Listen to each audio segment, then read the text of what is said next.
All right, let's go ahead and party, everybody. Let me hit the right fucking button. That might help. Ha! Hello, everybody. Welcome, welcome, welcome. How are all you fine nerds doing today? Let me say hello to all you fine nerds. See, hello, Steve. Congratulations on your daily card. I think you got. Unfortunately, I think you got first sniped by Cyberfox Studio. But howdy, howdy, howdy, howdy, Cyberfox. Hello, Dismayer. Hello, Ars. Hello, Nitro. Hello, Neil. How Scrungus Bingle Bungus, and a Merry Thanksgiving to you too. Rebuild getting mostly. Hell yeah, let's go. All right, so let me see. Let me get everything stretched out and drinked up. Ah. I'm glad at least you're not upset about it. That's good then. I also need to change the focus on the camera a little bit. I've seen it being blurry, but hopefully everyone's had themselves a good day. I've been doing pretty good. I've been working on some train and stuff like that. Which I'll show in a little bit, but like also tonight, this is what we're going to be painting. Hello, Vicky. How you doing? Welcome, welcome, welcome. I'm working on this big boy again, but I got the base made for him, which is from like the same set that includes what's it called? It's the same set that includes like a lot of the I'm actively like my brain is shutting down. Oh yeah, this is from the same set that includes like all the fucking little folds and whatnot. It's from the same just generally Greek inspired set. Yeah, Olakov, welcome, welcome. Yeah, it's the big golden asshole. It's him. I didn't realize how many people I knew painted Lamenters until I posted that, and people like, I can't believe Hal was actively painting the army that's diametrically opposed to my boys, and I'm like, well, sorry, I guess. Skill issue. No, I'm not gonna be mean about it. I like when people paint stuff and they enjoy it.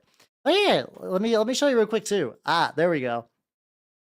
But yeah, if you look at the very top picture, that is I created that out of recycled effectively Halloween decorations, which is kind of neat. So like the Lamenters didn't do anything wrong. No, the Minotaurs are 100% assholes, like for reals. But yeah, I recycled. So there's these like little rubber trees that had these like big chunky bases, and I was like, the big chunky bases actually kind of could like look industrial with the right paint job, and I did that. And yeah, no, I agree. They do look like that. And then I got my Stormcast boys, which is also a project. I've been doing a lot of projects that I've never thought I would do for some reason. Like between what's it called? Doing loyalist space marines and stormcast. I'm like, that's if you would have told the Hal of like not even like a year ago, if you told Hal of like a month ago, I would have been like, what the fuck are you talking about? What's happening here? Oh, Kentucky. Welcome, welcome, welcome. The rats are good and that I have not touched them in a hot minute. I have done really no rat content in quite a while. And hello, Sexo. How you doing? How you doing? Said we're doing what everybody craves, which is Space Marines, right? I don't know if this is going to be like a regular thing when I work on Minotaur stuff. I have, but like, I mean, I do have this fucking Leviathan box I want to work through. And check this out. I got the And hello, Amy. How you doing? Welcome, welcome, welcome. And hello, Sneslak. How you doing as well? Welcome, welcome, welcome. I'm trying to explain that I haven't fallen to Space Marines, but look, check it out. I built the Terminators from the set, and I drilled the barrels because I'm a good lad, and I got the little shoulder pad on there. I don't know if those are coming up next or not, but get a little more drink. I can feel like my throat being rough. But yeah, no, I am doing great. Oh, Sexo, you might have missed it. I'm going Minotaurs. I'm going Minotaurs. I'm the bastards everyone loves to hate. It's great. Yeah, the funny thing is, so one of them I actually totally fucked up the drilled barrels. Like the size was too wrong, and like one of the barrels came out great, but it absolutely shredded the other one. So I'm currently actively building up a set of barrels right now because they look fucking garbage. It's this one, this boy. So this boy is like the captain, and if you see that one barrel that has white in it, it's because I'm using Mr. Dissolve Putty to slowly I'm trying to slowly unfuck that. We'll see how that goes.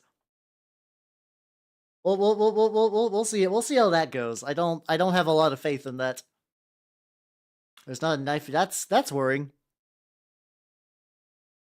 Like it's like I feel you though. It seems like whenever I've lost an object, and I'm like, where the fuck is this thing that I need for painting? It's usually a knife.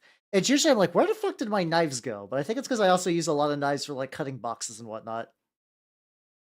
Which I need to, which because like I remember I was like trying to open the Kingdom Death stuff, and I have not done as much Death stuff this weekend as I would like. That might be something that I want to see if I can get like a model built in time for for next week maybe. Now to find bandage. Oh no. Hopefully, oh god, hopefully that's a joke, or if it isn't a joke, hopefully you didn't get cut too badly, because that shit sounds fucking rough. Sounds brutal. Don't bleed. I implore all of you to reconsider bleeding. Kill shadow. I mean, that's good, I guess. As long as you're not like slicing tendons or anything. Not that it's ideal, but I mean, if you're gonna accidentally get cut, I guess that's the best kind of accidentally get cut. It's Halloran. Welcome, welcome, welcome, and hello, Heather. How you doing as well? Welcome, both of you nerds. How are both of you nerds doing on this fine eve? There we go. I will say, painting this gray has automatically made these like tiles like stick out a lot more. Especially once I get the oil wash to go in the cracks, I think it's gonna be like chef's kiss. How you doing, Chieftain? By the way, welcome, welcome, welcome. It's an actual Colt Thompson submachine gun that he fires. Oh, that's good. That's good. I mean, there's times where actors when guns have been fired without fucking blanks in them, and we just don't have certain actors anymore. Skipping lunch because I slept 7 hours. I mean, I always feel like if I could guarantee like a good sleep or like eating lunch, I would pass lunch every single time. I could live without lunch. Yeah, I'll paint the Star Wars. Oh, what Star Wars thing you doing? I technically got some Star Wars Legion stuff that has like not been going. It hasn't really been going. It'd be like that sometimes. It'd be like that sometimes.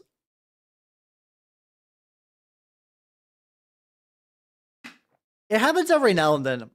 Every now and then, actors get shot. Oh, you're getting Ahsoka Tano. Nice, nice, nice. I got a pile of Ewoks I need to do stuff with. Especially because for Black Friday I managed to get Wicket for like $5.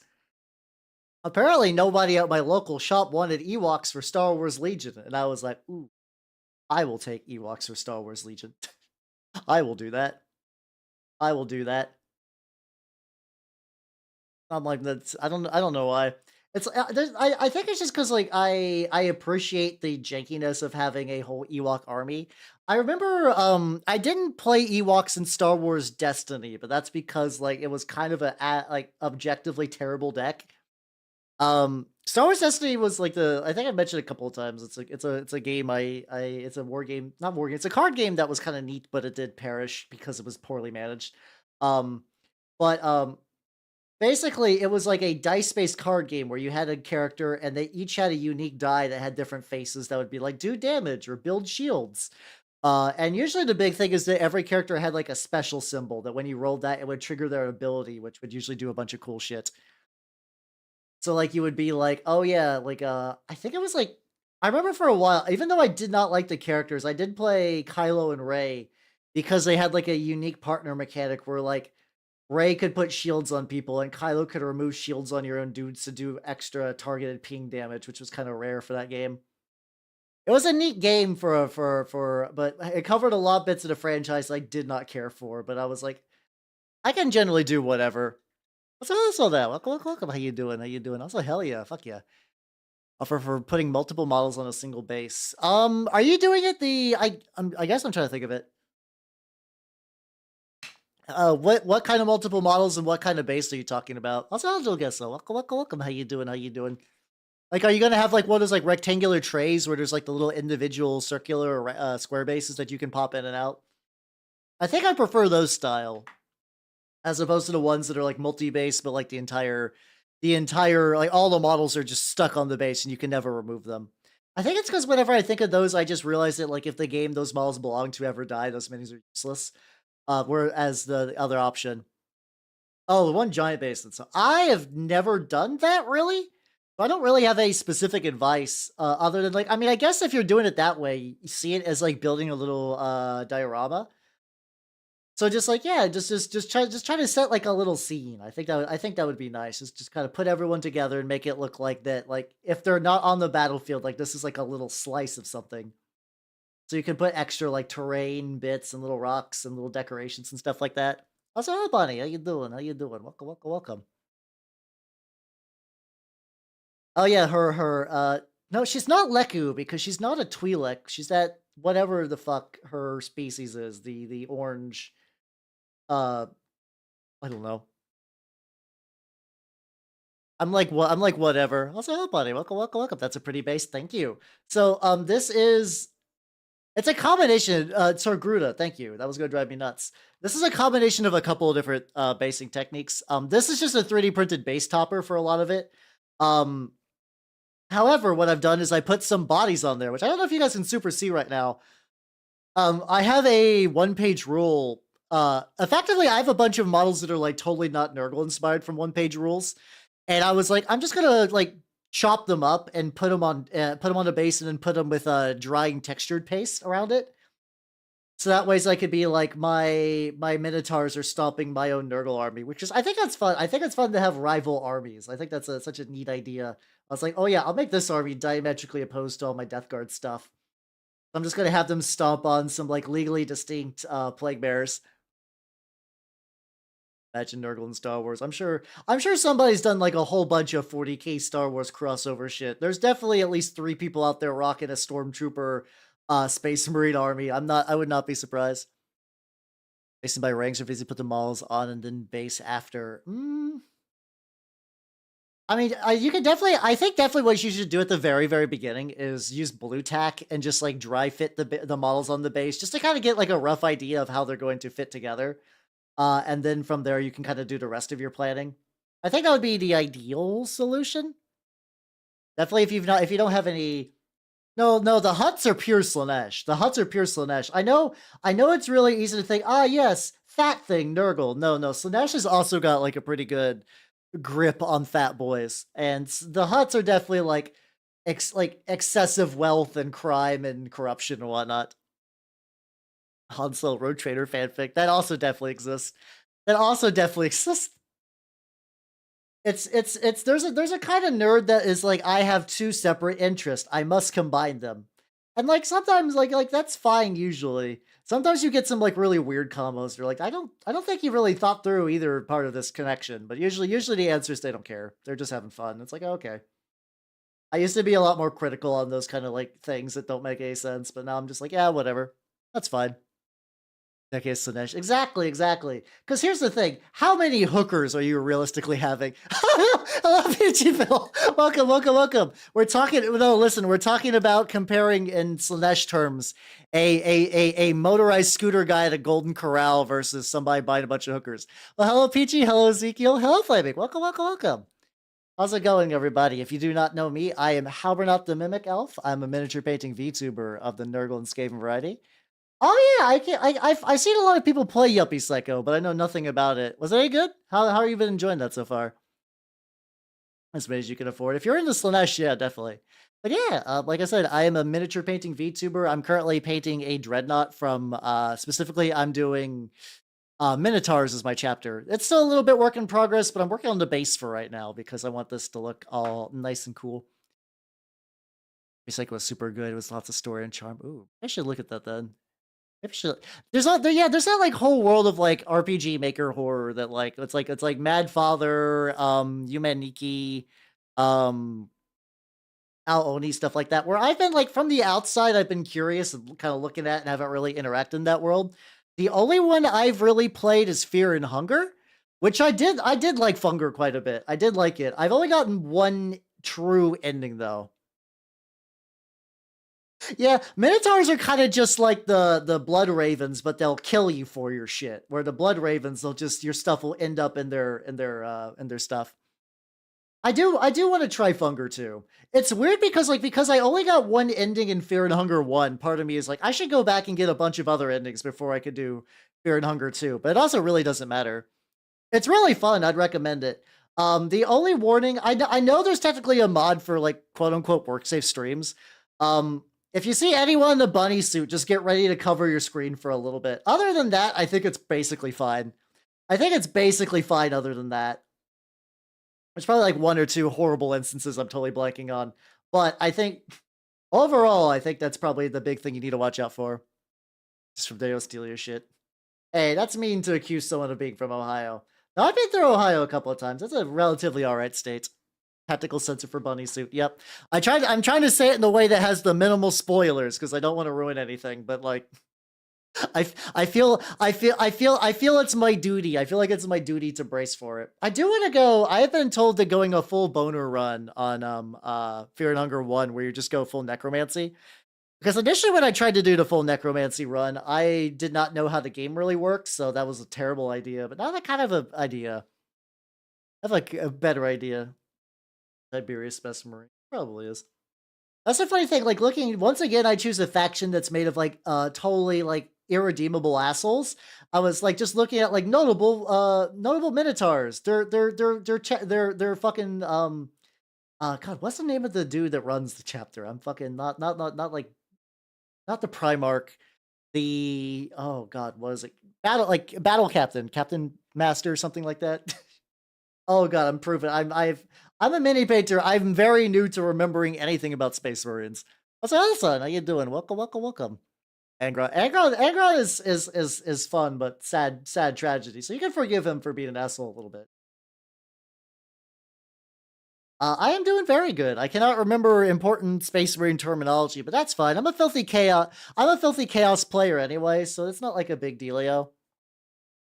It's not a big dealio anyway. Has shit taste for their dudes. I do. I don't know why. Because there's something about playing just totally irredeemable assholes and stuff that I find very fun. Which is funny because like I'm not that kind of person. I think I kind of enjoy it from like there's like some people like, oh, you have to be able chapter master, thank you. I was like, I know what this is, but my brain is not like having the words come together.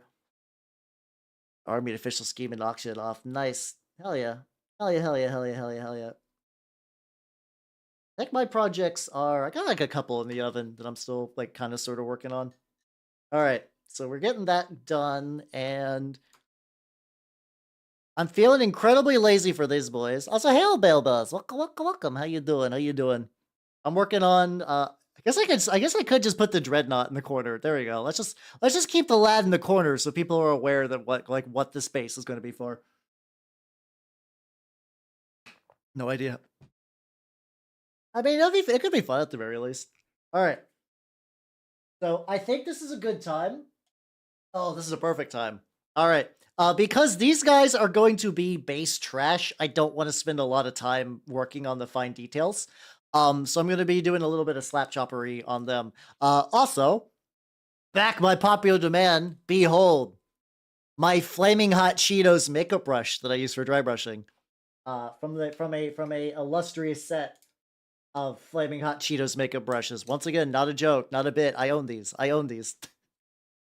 A lot of them are kind of crunchy though. I need to give them a proper. I need to do a proper cling on them. Yeah, that's true.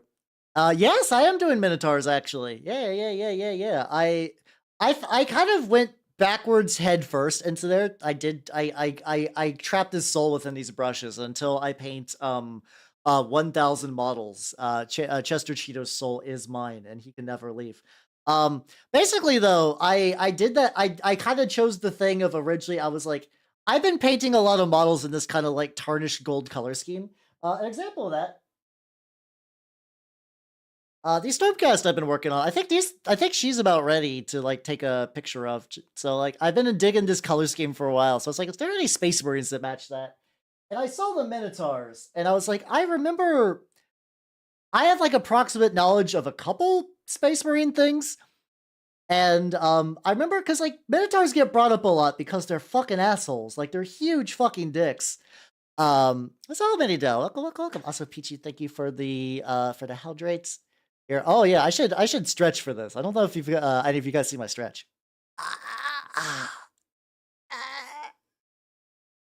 There we go. Really gotta like really gotta pop that out.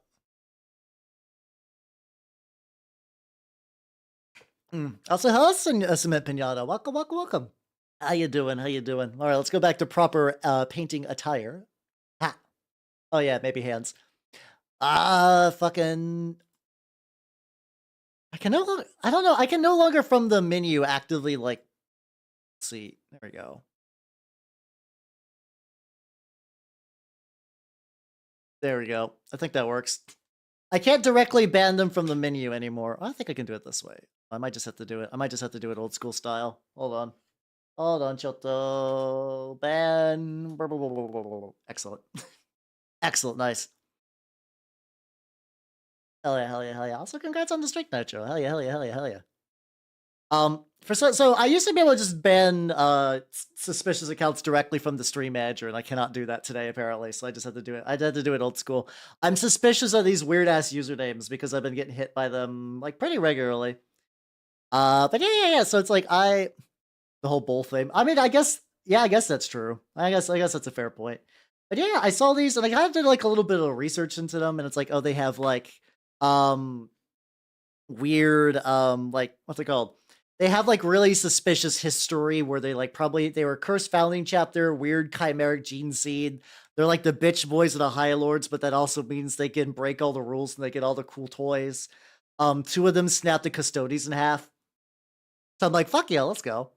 Let's go. Yeah. It was just like a very likely a bot account. So I was just like, I'm gonna have to zap you. Yeah. That's I think it's called from like the Regent Throne or something like that. There's like a weird thing where I guess in that story there's like a traitor in on the High Council. I don't know. No, I don't know necessarily. There's been two of them did. Two of them went together and snapped the Custodes in half. I don't know if they explicitly have Ultramarine gene seed. I believe they're kind of chimeric. Like, and they kind of did that weird thing where they tried to mash up a bunch of different gene seeds, and maybe hope that worked out. Spoilers, it did not. Well, I mean, I guess it worked. I guess it worked out for them, kind of. There's also, I think, I don't. This might be fanon, but I've heard some like fan rumors that they're also technically little bits of loyalist Iron Warriors in there. Which, if that's the case, that's extra base. Because I love Purdy. He's the biggest fucking asshole of all time. I think you guys are seeing a pattern with my taste in armies. I play armies of just fucking awful people. But usually I find them to be fun, though. I don't mind playing to heal when it comes to war games. I think I'm totally okay with that. Yeah, they bully other space marines. I think the Lamenters actually like fought them like in the Bad War and won. So they did like a really spiteful like bullshit retaliation. Eldar army win. I think honestly I like a lot of Dark Eldar stuff. Personally, I like the Talos Paint Engine quite a lot. I think it's actually a very, very pretty model. That I just don't have the time or the money to start one up. I say that when I'm getting new models, but I don't know. They've just never been super high on my list to like actively pursue, if that makes any sense. What's up, Froggers? Welcome.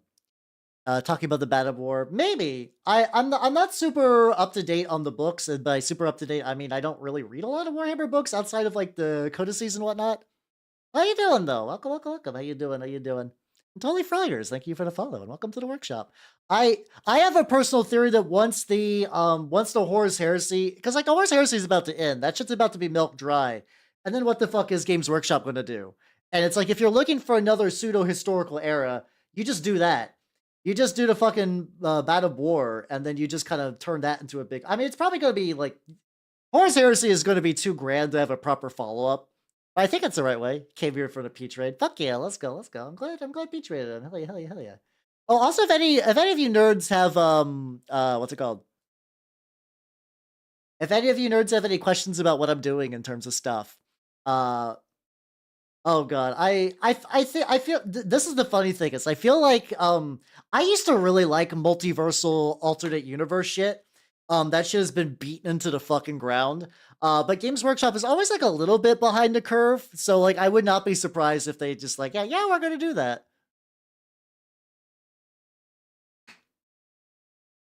Although no, they've been releasing new Necron model. Well, they've been doing resculpts of old Necron heroes that look very nice now. They've actually been giving Necron some love lately.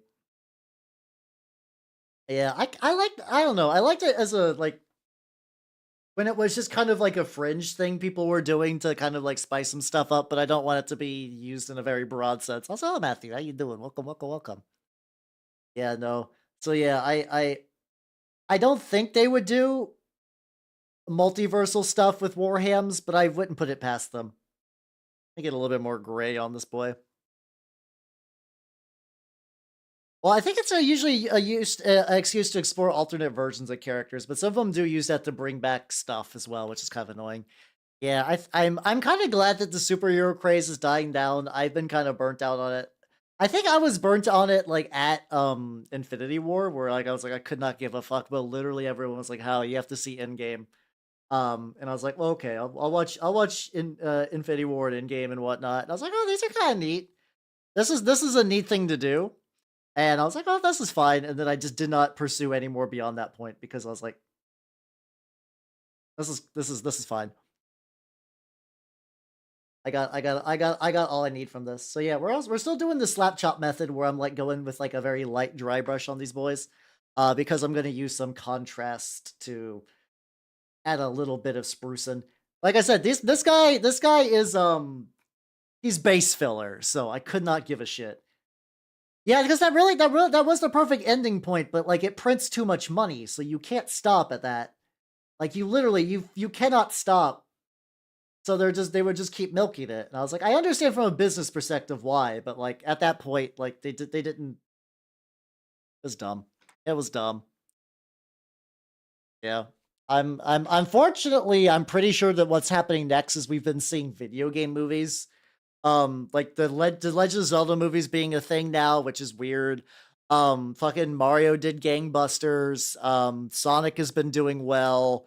Fucking the Five Nights at Freddy's movie has sold a shitload, even though it was aggressively mediocre, I guess. Oh, that was also a big thing too. Yeah, like Dulgas is talking about, where it's like now at this point, if you go to watch a Marvel movie, from what I understand, they assume you've watched all the others, which is like for a casual consumer, that's got to be fucking hell. You're like, I just occasionally watch some of these, and then now I have to watch like 300 Disney Plus shows. And it's like, I mean, I did not, I've never owned Disney Plus. Didn't really like. Oh yeah, no, they should have. That would have been great, but like that's not. Unfortunately, that's not how money is. Oh yeah. Oh, I can. Oh yeah, I can explain the base again. The base is a 3D print base topper from the same set that gave me the extra add-on parts, the Sons of Hellas. Which I can link if anybody wants the STL files for those, like the shop. I'll show the shop. I'm not gonna just give you the files. But I can point you to the shop for that. Um, then what I did, these models are from the one page rules plague demons, which I've cut up and I've put on the base, and then I put some texture stuff, some texture dirt, which I've kind of mixed around in there.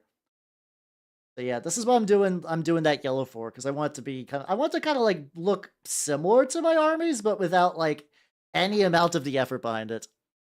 Listening to Star Wars shows, I was told to watch The Mandalorian, but like once again episode 8. I have a unique talent when I'm like I'm done with this shit. I am generally done with this shit. Like I've seen so many people they're like, oh fuck Blizzard, and then proceed to play Diablo 4, and I'm like, what the fuck are you nerds doing? What are you doing? I was like, I'm good. I don't want to watch any more Star Wars after episode 8, and I have not done that. I have not done that. This Twitch doesn't. Oh, come on, Twitch.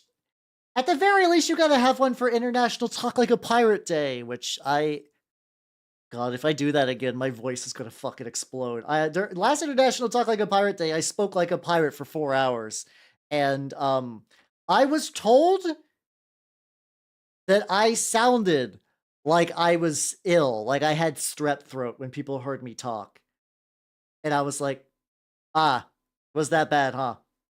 Excellent. That means I pirated successfully, but also the price of success was too high.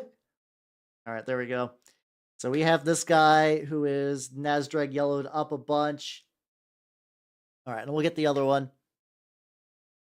We'll have one bait fishing for that. Yeah, that's true. I wish I liked Sea of Thieves better. I wish there was more to it. For some reason, like the thing that always killed me about Sea of Thieves is that the idea of getting a gigantic chest of gold never felt good. Because like the way that the system worked, like yeah, there was a like yeah, you can buy some stuff with your gold, but It's a pirate game. Gold should feel good. When you open a bunch of gold, you should be like, fuck yeah, let's go. I got gold. Hell yeah, motherfuckers. But I was like, okay, we just did a big gold thing. All right, we got a bunch of gold. What do we do now? Yeah, unpainted Skinner box is a really good way to say that. Which, because like I don't know, maybe they've changed it since then, but when I played it, it was just like, all right, yeah, let's just go to this island. And then like the usual complaints of like if somebody decides to wait at port to fuck your shit up, you're like, well, great. Excellent. Excellent. Oh, Azal Fox, how you doing? Welcome, welcome, welcome. Yeah, there we go. Hit the button, Fox. Fox, hit the button. Hit the button. Yeah, let's fucking go. All right, we got another successful funny number redeem. Nice. Yeah, I think I actually agree that I think Lethal Company did it right. Also because Lethal Company does not have microtransactions. So like when you get money in Lethal Company, it feels good because like the longer you go, the more powerful you get. Or like powerful, like you get like yeah, you get more gear, but you also get more like funky cosmetics. Where it's like it's a style thing. You're good enough at Lethal Company that you can have enough shit around your base that you can just like, yeah, fuck yeah, I bought a shower. What's a shower do? Nothing. Or if it does something, it's incredibly fringe. Fuck yeah, let's go. Also, let me hydrate and stretch real quick. Let's see. Oh. Yeah, there we go. There we go. Let me take a drink now. Oh, like, ah. I just bonk. There we go. I was like, oh, okay, how you doing? Welcome, welcome, welcome. Oh, I basically the go outside button. I can tell you what it does. I've been pretty open about it. For the go outside button, I will end the stream and then I would take a couple of days off to go to a park or somewhere and take a picture of like me I'd take like a miniature with me and I'd take like a picture in front of a tree as proof that I had touched grass. That is what that redeem does. That is what that redeem does. It'd be incredibly painful. Legitimately, like some people, it's the Dreadnought is like a duty where it's like you're too valuable to let truly die, so a lot of them just kind of tough it up. But there's some chapters like White Scars hate it. White Scars hate it because their entire thing is goes fast and feel the wind through your top knot. And when you get turned into a Dreadnought, you are slow forever and you will never feel that. So like I don't read a whole lot of Warhammer fiction, but I was linked a bit where pretty much there was a guy who's like talking, like he was dying and he was talking to one of his battle brothers. He's like, listen, I need to kill me, please. I don't want to go into Dreadnought. I don't want to go into Dreadnought. Please don't. Please, please, I cannot do that because it's like hell. It's like hell. Well, they don't really have even with treads, it's not going to be as fast as like the chapter that rides around in bikes would like, you know? Outside's real. I touch grass every now and then. It's just a very rare thing for me in particular. All right, so now what we're doing is I'm just adding the brown to the dirt into the base. Also, Luwu Chiha, thank you for the follow and welcome to the workshop. How you doing? How you doing? I'm working. Oh yeah, the Minotaur scooted over here. Let me scoot you. Let me scoot you back. Let me scoot you, my dude. Conspiracy made by bug people. Big Ant is trying to get us to go outside. Have you read the God of Pigs book? I have not. No, I have not. Can you send me a link for that? I would like to check it out. There's a lot of Warhammer books I probably should read at some point. It's definitely a weak point that I have not consumed. I have not consumed enough Warhammer media, but I mean, yeah, kind of. That's kind of not incorrect. It's not like I advertise myself as like a Warhammer VTuber. I think like I'm pretty upfront about being a miniature painting VTuber, more than anything. So nobody is like. Luckily, no one's like attempted to like fucking, not as it. I'm looking at now. It's like a South Korean drama thriller thing. Okay, I think that's it. At least that's what I found. Unless there's something else that shares the name, which could be true. Ahem. Mr. Halbernack, you did not paint the heraldry correctly on your Minotaur. I just want to say Halbernack. Actually, Minotaurs do not integrate black into their. If you actually check out the guides of their color scheme, you'll find it's more of a bronze and the kind of old gold you're using. How? What's I'll do? I paint rats. I do that sometimes. I think my music is stopped as well. Let me do that. Let me. Also, if anyone listening from the YouTube side, there you are not going to be getting any music. That's fine, just because I don't want to get bonked. But also, if anybody was like would like to listen to these, watch these like mini painting streams again, uh, I've been dual casting just a mini painting ones to that channel. I am going to be doing a tabletop stream with chat next week. That's also going to be dual stream to there as well. Have you guys heard of the game called Goblin with a Huge Ass? I think it's Goblin with a Huge Ass. It might be Goblin with a Fat Ass. Goblins with huge asses. Sorry, that one.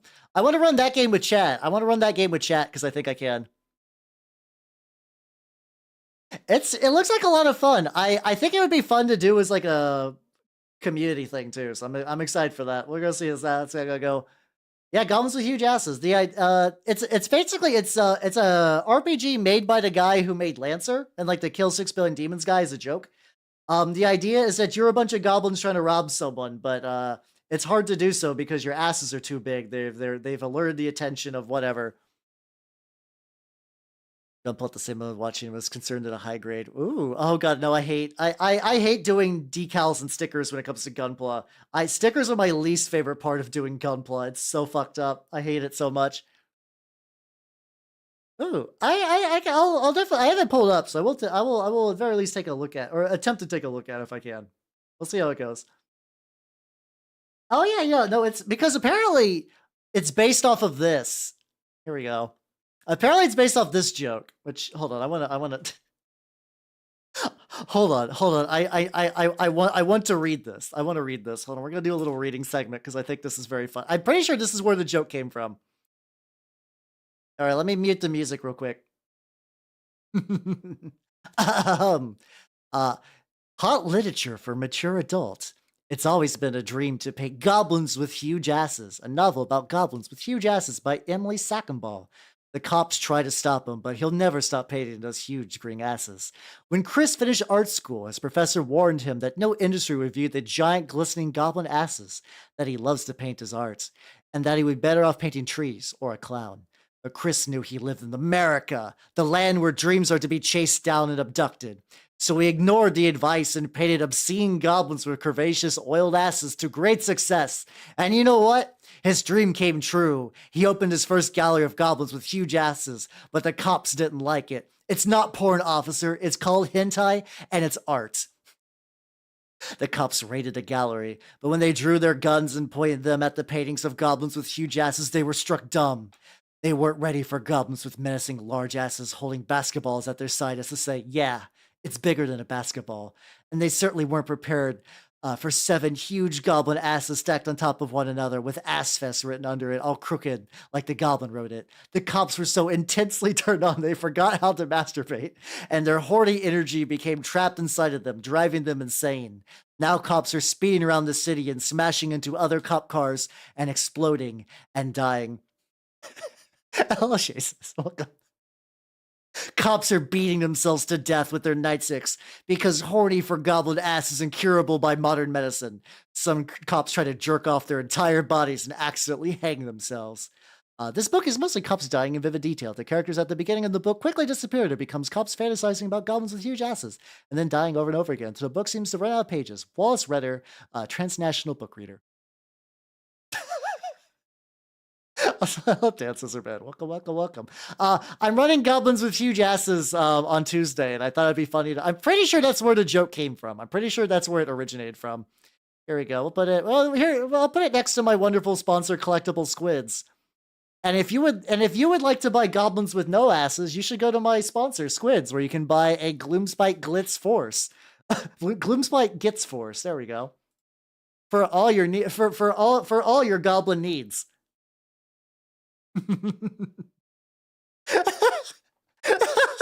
God, I love reading shit. I love what's Stendhal syndrome? I have no idea what Stendhal syndrome is. I hope it's fun. I don't know if you can say there's anything that's a fun syndrome. which a present of beautiful piece of work. Oh, okay, there we go. So you black out when you see nice art. Well, I mean, that's the wonders about miniature painting, everybody, and sculpting and kit bashing. You can give any model a huge ass if you want. You know, do you want to have a Space Wolves Dreadnought with a huge ass? You can. Do you want to have a Carnifex with a huge ass? Follow your heart. Do you want Space Marine Chapter Master Magnus Calgar with a huge ass? You can do it. I believe in you. I believe in all of you to realize your dreams. I do have I still need to finish my Flesh Knot. Oh god, where is he? I'm at the point where sometimes models just disappear. It just disappear from my house. I want Made RPG. I actually do have the Made RPG as well.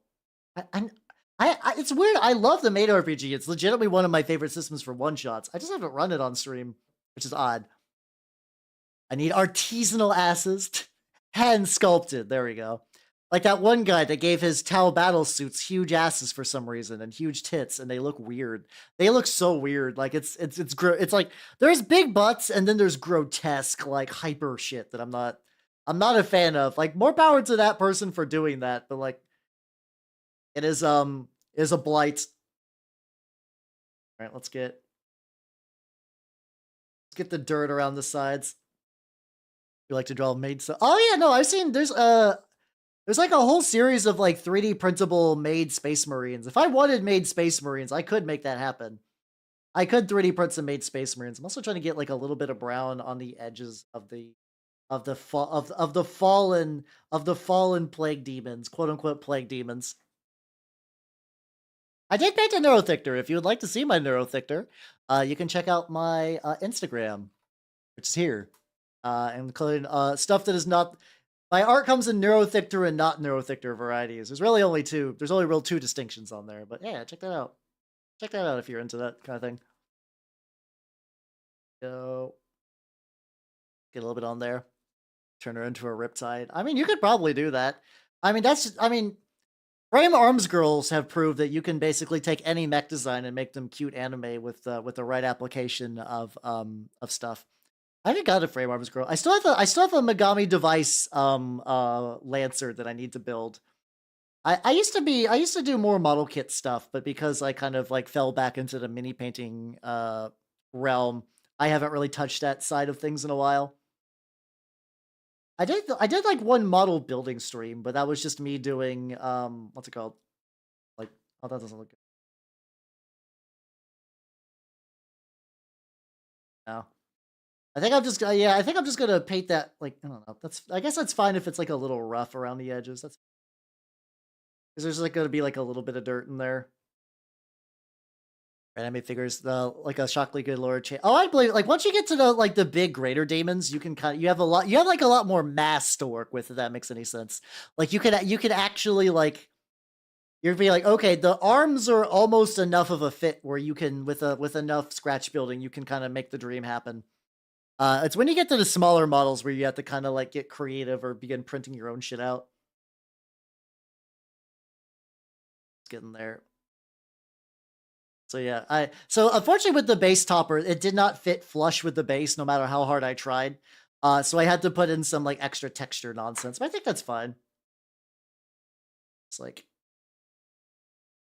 there we go. There we go. Oh yeah, I also want to go back. So the way it's going to fit on the base is like, I have a very narrow range where it's going to be like this, but I also want to like, after I glue him to the base, I'm probably going to just make that a gigantic dirt hill. So I think if I lay down like a quick shade on the big boy, I do want to get this arm done too. The arm is actually not fully glued into the model just yet, because I don't quite want to get there yet. Make your own Riptide waffle. You could. Yeah, I was gonna say, yeah, the made of money part's true, because like I like Nindos quite a bit. I like kit bashing and I like Nindoroids, but it's like I would have a hard time mentally of like turning a Nindoroid into rendering it into bits, if you will. Just like absolutely just crushing one, because I only have one Nindo. I've always liked the idea of anime figurines, but they've always been kind of like because I'm wargaming brained, whenever I'm like, wow, that figure is like $300. Like some people would be like, she's my wife and anything for her. But I'm like, I could buy so much. I can buy so many minis with that. I could buy some tabletop stuff. So like they always like in the Maslow's hierarchy of needs when it comes to bullshit. What's up, Doc J? Welcome, welcome, welcome. Crushed it. No, I don't want to crush it. I guess like in theory, I could go to like what's it called? I could go to eBay, and I'm sure somebody is selling broken Nindoroids there. I'm sure broken Nindoroids exist on eBay. Also, just a little bit of barbed wire. I'm gonna get snipped, my dude. Beep. Ah. Nearly knocked it over. I have 3 clippers right now. Become super pricey. Yeah, I mean pre-orders are where like the sweet spot because like generally since they're always like limited run for the most part. Oh, there's another bit that needs snipped. Because they're limited run, like if there's a specific one you want, it's just going to get sold out and never get restocked. I have one. I have a Hosho Marin Desu is the one Nindoroid I have, and I like her quite a bit. The only downside is she's very top heavy, because of her gigantic pirate hat. Her gigantic pirate hat basically means she's going to wobble forever, and it's really, really aggravating. Because she will not stand upright. Get the metal on the ring. I should probably get another coating of that metal on there. And then we'll look at what the gun needs to be feature complete. And then I think it's just getting like the tubing, probably. I have to imagine the tubing is probably the word that's primarily coming from. Get this on here. Let's take a drink. Yeah. And honestly, the only reason I got the Nindoroid is I got it from a company called Solaris Japan. Because I wanted a physical copy of Necronica, and I got it. I'm one of the few people in Burgerland that actually has a physical copy, which I enjoy greatly. I love my physical copy of Necronica. I can't read shit because my knowledge of moon runes is non-existent. Well, no, that's not non-existent. That's not true. I did take Japanese for like a couple of years. Um, it's definitely like fallen apart though. Like I've definitely regressed to the point where it's like, luckily the one skill that I've definitely taken away from is I can read hiragana and katakana pretty fine. Yeah, I mean, living on Plamo forums would be fun if like that was your thing. Plamo's a fun hobby, and like those spaces are very, very fun, but that's just not where I spend a lot of my time doing Plamo stuff. Oh, let's get your funky little blades. But I've been to those places before. They're generally nice people. I also think one thing that they definitely beat wargamers, shelf aesthetics. Plamo people have way more aesthetic shelves. Like I'm as somebody who enjoys like whenever people post like battle stations or shelves or bookshelves or whatever, I love that shit. My own shelf aesthetics are incredibly bad. I have like some real rinky dink shelves that would put that puts the stuff that I put in them to shame, unfortunately. Also, we're gonna go to the big boy, and like he's got these little vents that still have like bits of gold from the dry brushing. But yeah, no, all of my shelving. Oh, headpad is not working. None day. Here, I can fix that. Don't worry. I'll get you the headpad in. Yeah, all my shelving is not great. It's just usually just like a money allocation thing, where it's like I don't spend my money in probably the correct ways. I get new models when in theory I could. What? Did not work. I swear I've been getting like compounding scuff lately. Where it's like I tested my chat today. That's okay. I can help you. We got this. We got this.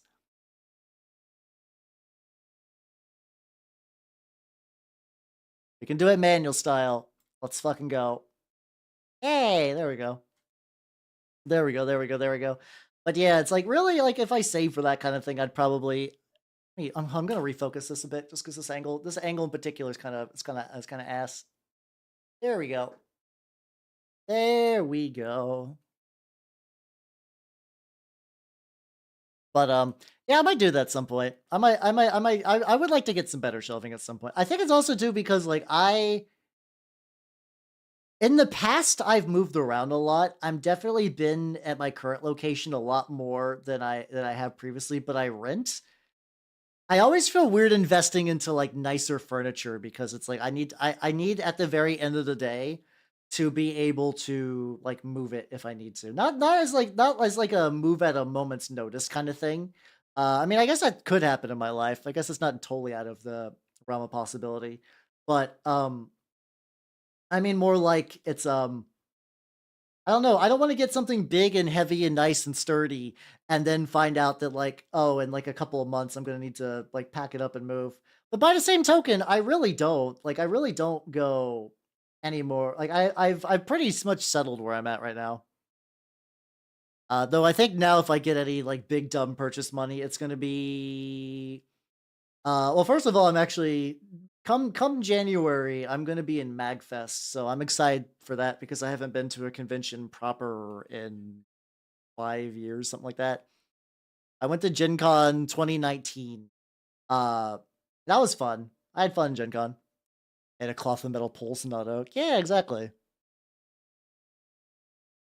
Uh, what would you recommend for memes with goblins with fat asses? Weirdly enough, I actually do have a person for you. I don't know if you can buy. I think you can buy the minis from them through like Etsy people. I think they're one of those like 3D people printing people that what's it called? What's it called?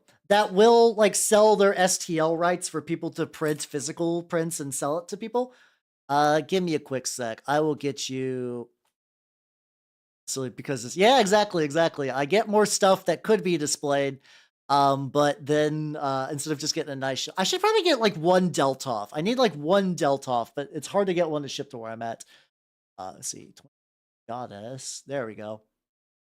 There we go. Excellent. So these are Twin Goddess miniatures. They probably, if you want a cute goblin girl, this is where you go. And like I said, if you cannot, if you're like, oh, I would like a cute goblin girl, but I do not have a 3D printer, how? Don't worry. Don't worry. They have like if you go to Etsy and look up like Twin Goddess, usually you'll find people who are selling their shit. There we go. So yeah, you'll be in the clear that way too. All right, let's go ahead and touch up some of the metal bits.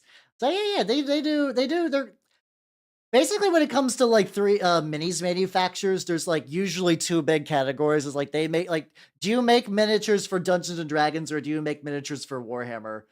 They're definitely in the Dungeons and Dragons group for certain. So yeah, technically you might even find like stuff for your like I don't know if you have any PCs you're like looking for characters for. They got some options on there. I am not sponsored by them in any way, but I have printed out some of their stuff, and I've not gotten very far in actually painting any of it, but I have printed some of their stuff. It's nice. Looking for a specific color. That here we go.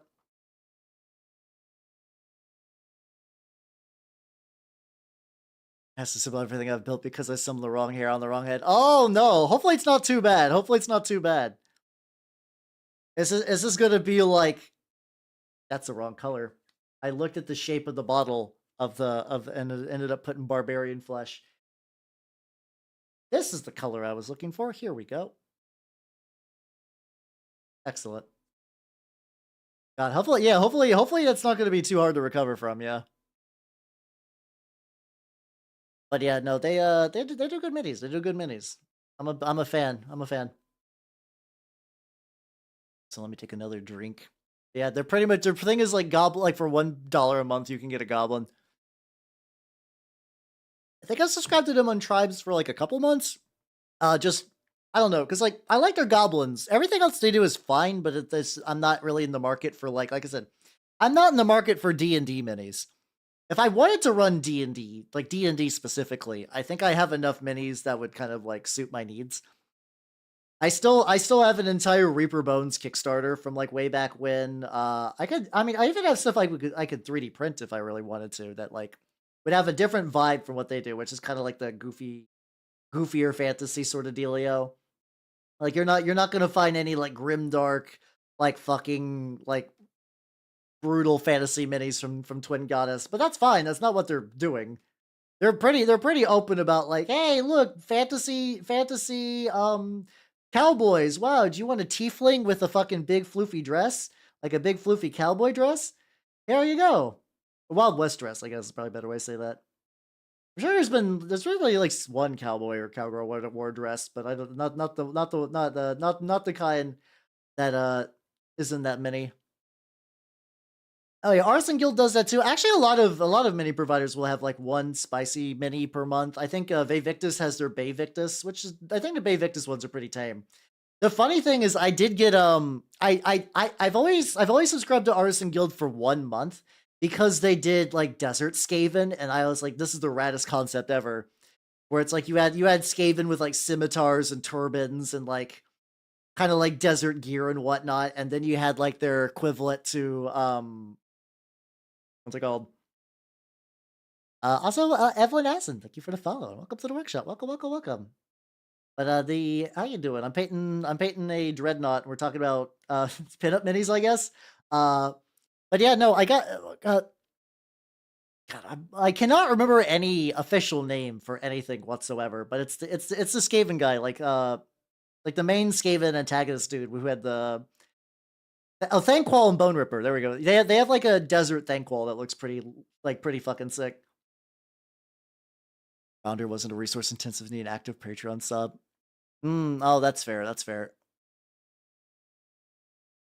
I I didn't even know they had. I didn't know they actually had a thing for that. I usually just directly print them. That's also true. They are good for skin tones. I've been. I do need to practice my skin a lot because like the Kingdom Death box means I'm going to need to practice my skin tones like really really badly. I really need to get my skin tones looking good for those. I'll probably hit up the monsters before I get to the people. Funnily enough, just because of that. Kind of like I did see there's also Jamal WTC. Thank you for the follow and welcome to the workshop. How you doing? How you doing? Painting some this Minotaur Dreadnought tonight. There's like another STL thing I found that's like these like cool laser effects, and like I was thinking about getting some of those for this thing because I could put like the laser pew pews like right here, and this is already like a heavily 3D printed like augmented model, so it's like, oh, that could be fun. Yeah, it's not like battlefield effects necessarily, but kind of, but it's like laser, it's like laser shot effects, like to show that like a cannon's been fired. Would you like the STLs? No, no, I can get them. I can get them. Yeah, no, I might be thinking of a different. There's probably multiple people who do that. I mean, if you want to link me to them, that's fine. You can do that. Little scrunkly cable bundles will get right there is where that nice. Go get the little purity symbol. See, purity seal just a little bit, just like a little bit of extra, a little bright red on there. Nothing too wild. Yeah, doing a fucking zap, my dudes. What do I need to do on you, buddy? I need to wait for that to dry. I can go back to this, I guess. Yeah, I can go back to the base. Because I want to do some more dry brushing because this is I'm generally like pretty more slack. I'm definitely more slack when it comes to like making the well when it comes to doing like models for like the basing stuff because I want that just to be quick and nice. All right, so I'm gonna actually take some purple contrast paint. This might be too thick. It's fine. Like these guys got like little robe bits, so I'm just gonna like do that like right there. Just so you know that they're not just like weird naked bundles of flesh, but they kind of are. They kind of are. But yeah, I was like, oh, that would be neat. That'd be neat to get some extra like a little bit of extra detail on there. Because then because like I don't want to. I don't know if you drill the barrels for the laser guns or not. I don't know. I think generally you don't. But like I could technically solve that debate just by adding that. Just by adding that in. Just like I was like, I don't need to drill a barrel if I put a fucking laser on it, you know? It's the biggest brain plans. All right, let's bust out the Cheetos. We got the bigger Cheeto brush. There we go. Excellent. And then if I go over to this side with the whites, like the light gray that I was working with earlier, Go. I have this on my lap, but this is my fucking dry erase test pad that I've been just like scooching on it.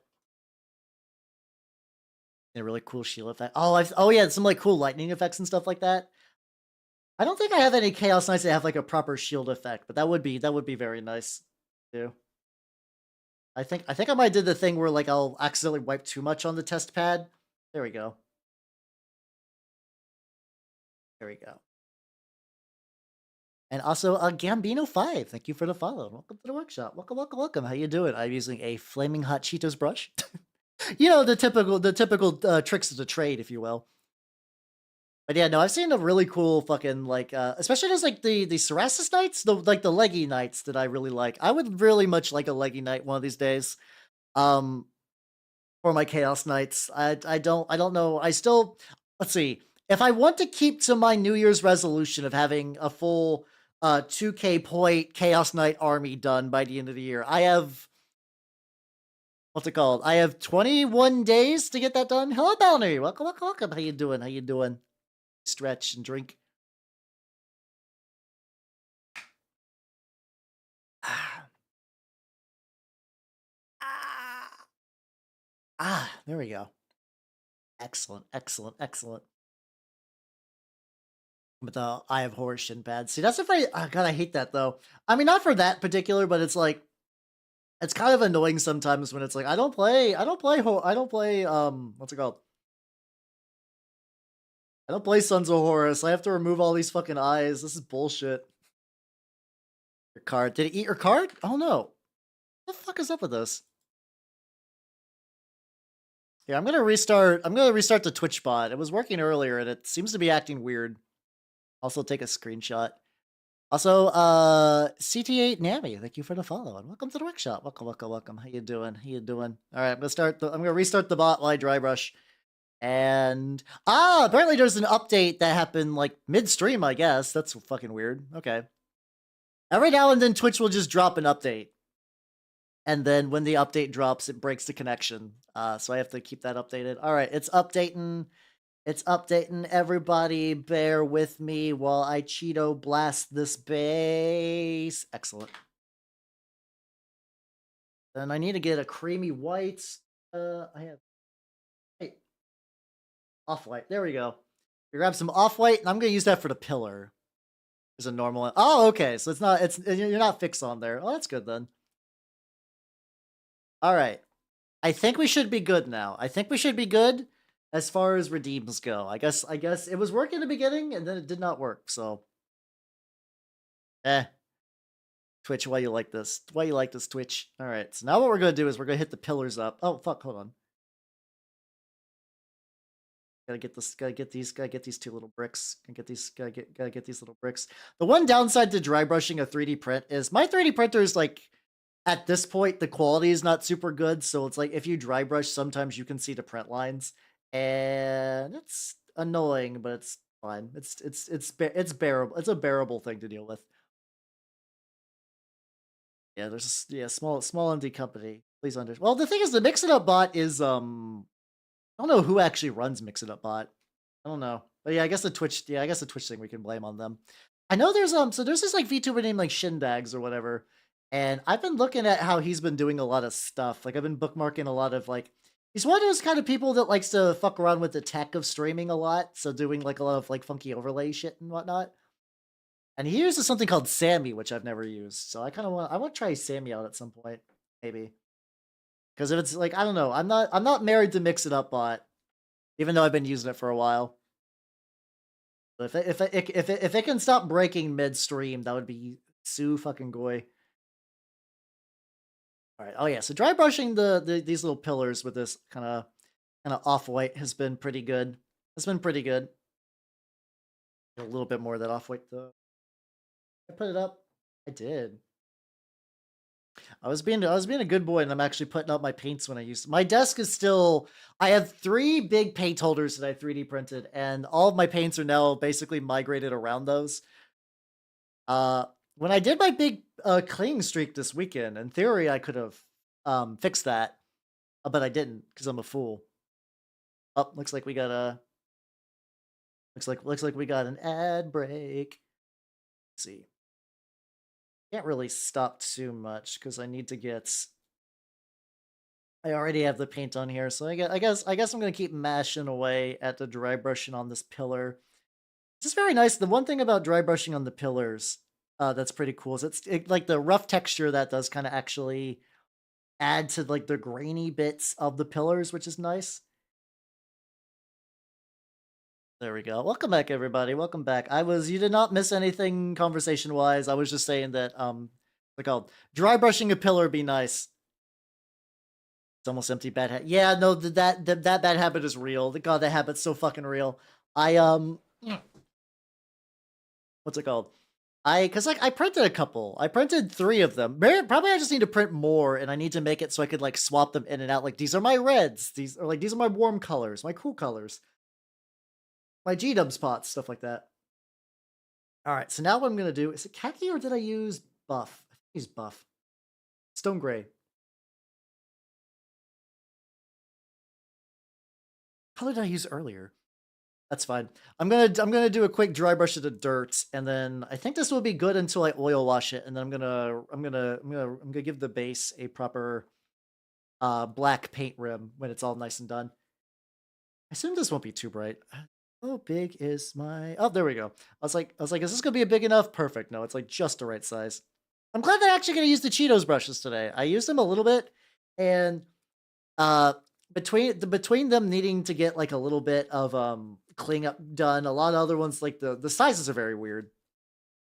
They don't necessarily work the way I would like. All right, so now what we're gonna do is I'm gonna go to all these like little bits of dirt. Because if I dry brush them, I can kind of accentuate the texture. Because I use like this like kind of the Vallejo Dark Earth paste for it. And I love that. I love that shit to pieces. It's so good.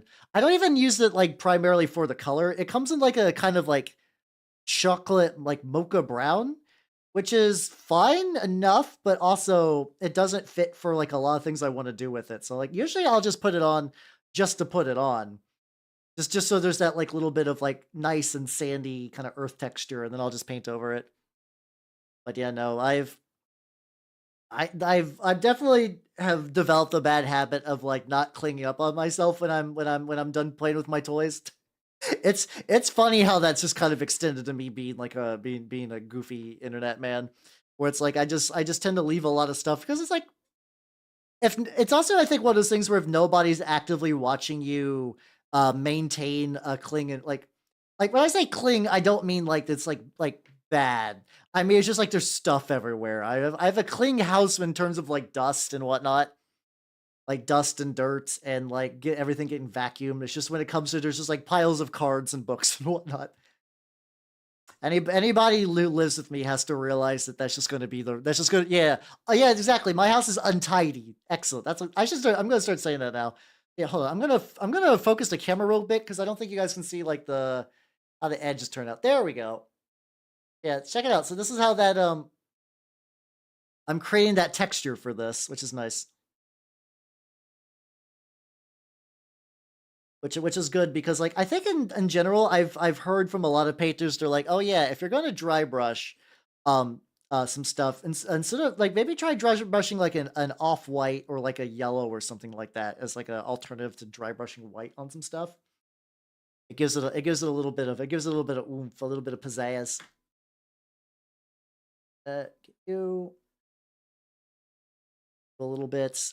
And then I think once I get that, I'm basically like quote unquote done with the base. Check it out. I'll probably add some like rust effects to the swords afterwards. But like nice and simple, nothing too wild. Nothing too wild with this.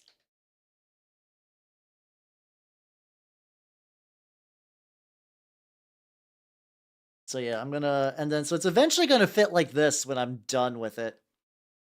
Which might be tonight. Like I might be able to actually glue it on tonight, because alright, so last time I was like, I need to get the gun done. So hold on, I need to refocus the gun.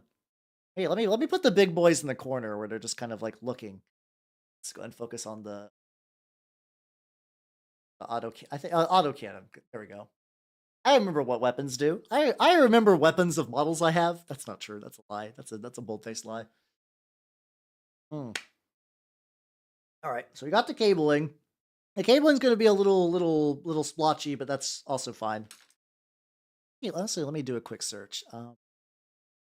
Bastilus, a Dreadnought.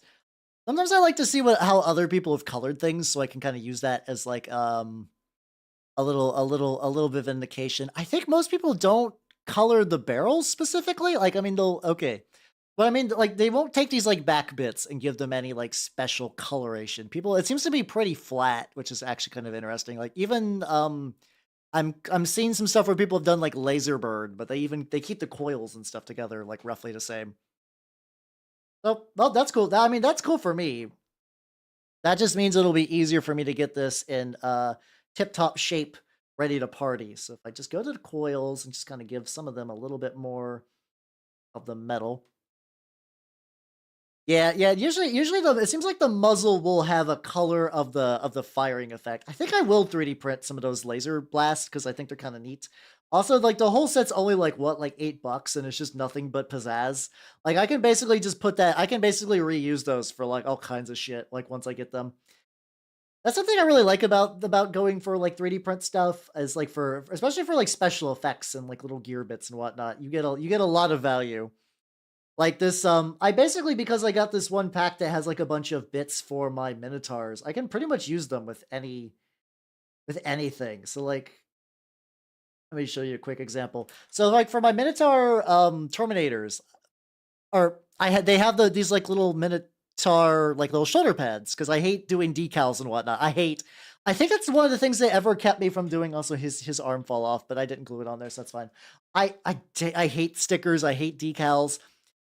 A lot of Space Marines seem to be weirdly decal and sticker focused, so I've been just like not ever looking forward to that. It just seems like it's just aggravating and I don't like it. But you know what I do love is just taking like a little shoulder plate thing and just slapping that motherfucker on, and it's like, ooh, wow, cool, cool, wow, that's nice. I think I mean a good decal looks good. I'm not shitting on decals themselves, but I hate using them. I don't even like using stickers and Gunpla. I find when I use stickers and Gunpla, shit tends to get fucked quite a bit. What's up this little nubbin, but that metal. Yeah, I just like being able to pop them on there and just be like, these are gone, these are done, these are good, these are done. Nice. Nice, nice, nice. I've been enjoying that greatly for these. I've been enjoying the fuck out of that greatly. I think there's like some bleed over for that middle one. Oh yeah, that's true. I guess you can. I guess maybe I've let my hatred for stickers influence my thoughts about transfers. Okay, maybe if I can find some transfers somewhere, like I probably won't do them soon, but like I guess if I can find like a nice transfer set for Minotaurs, maybe I'd consider it. Don't want to make it. Yeah, those are usually the second ones are the ones that usually fuck me over. Anything that involves like visor sticker. Visor stickers are the worst. I hate them. I fucked up a fucking visor sticker on Common Rider X8, and it just fucked my whole day up where it settled wrong. Like I tried to stick it in there to adjust it and it was already like locked in place. I'm like, I hate it. I hate this. I'm gonna bear this resentment forever deep in the pits of my heart. Gunpla is supposed to be joy and happiness. I've seen clips from Build Fighters. It's supposed to make the world a better place. I've actually never seen the whole Build Fighters anime, but I think I'd probably like it quite a bit. All right, so I think what we can do. Also, Wobblin' Goblin Hobbies. Your name is excellent. Thank you for the follow and welcome to the workshop. Welcome, welcome, welcome. How you doing? How you doing? All right, so this gun is good. We're currently working on a Minotaurs Bastilus Dreadnought. I think as far as things that I need to do a little bit more of the black on these. I need to clean up the rivulets a little bit, and then I think I can glue that to that, and then this to the base. And I think we're hunky dory ready to party.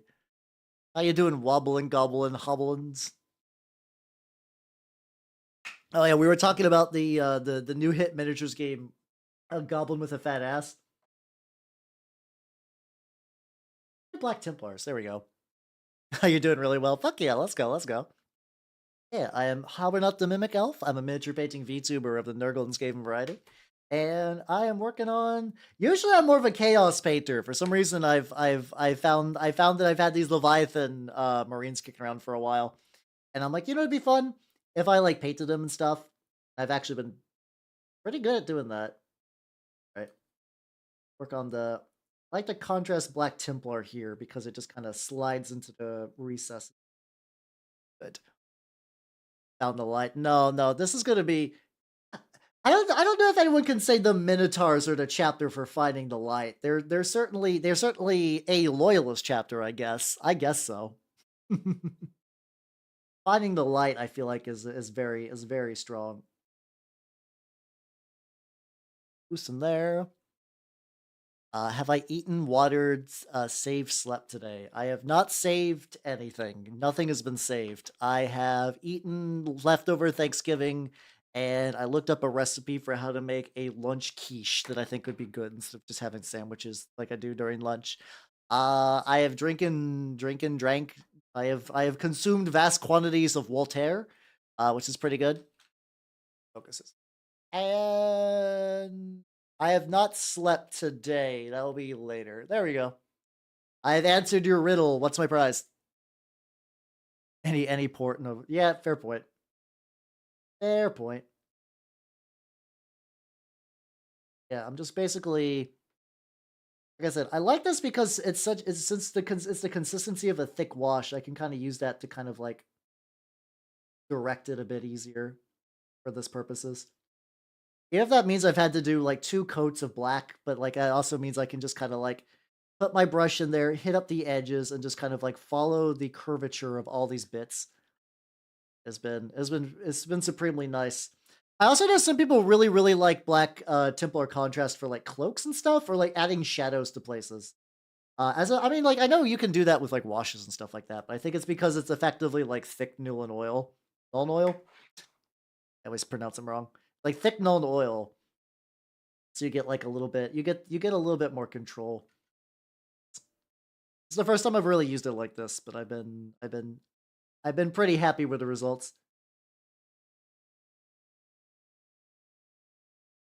This guy's actually like pretty close to an oil wash, so I'm very happy with this. Consider this is taking me about it was 4-ish hours for the previous stream. We're about like an hour, roughly an hour and a half. Just rounding to increments that are easier to track. Hour and a half. Like that's pretty good.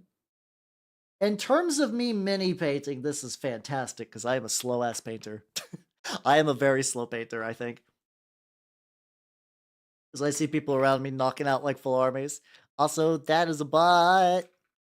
Let me explode your bones. Time to explode your bones. Get your bones explode, nerd. The sad thing is, it still counts as a follow on my like metric stuff, and it's like I'm like super metric focused. But it's weird when I look at one and be like, it's like 30 follows. Like, what the fuck happened? Oh yeah, no, I just got like a bunch of bots. Okay, I spread butter. I've never tried it. I've never tried to spread butter with my ears. I don't. The problem with that is I don't want to get butter on my ears. I don't want buttered ears very much. Like that's not an appealing scenario that I want for myself. Could I physically do it? Probably. How in the CBT? No, not really, no. Not into pain stuff. Oh, pop that back in. Nice. Send him, Mr. Electric. Send him to the penis explosion chamber. Toot sweet. I'll butter the elf ears, but with less grip. Don't butter ears. No, don't do that. Your ears are made for a lot of things. Butter is not one of them.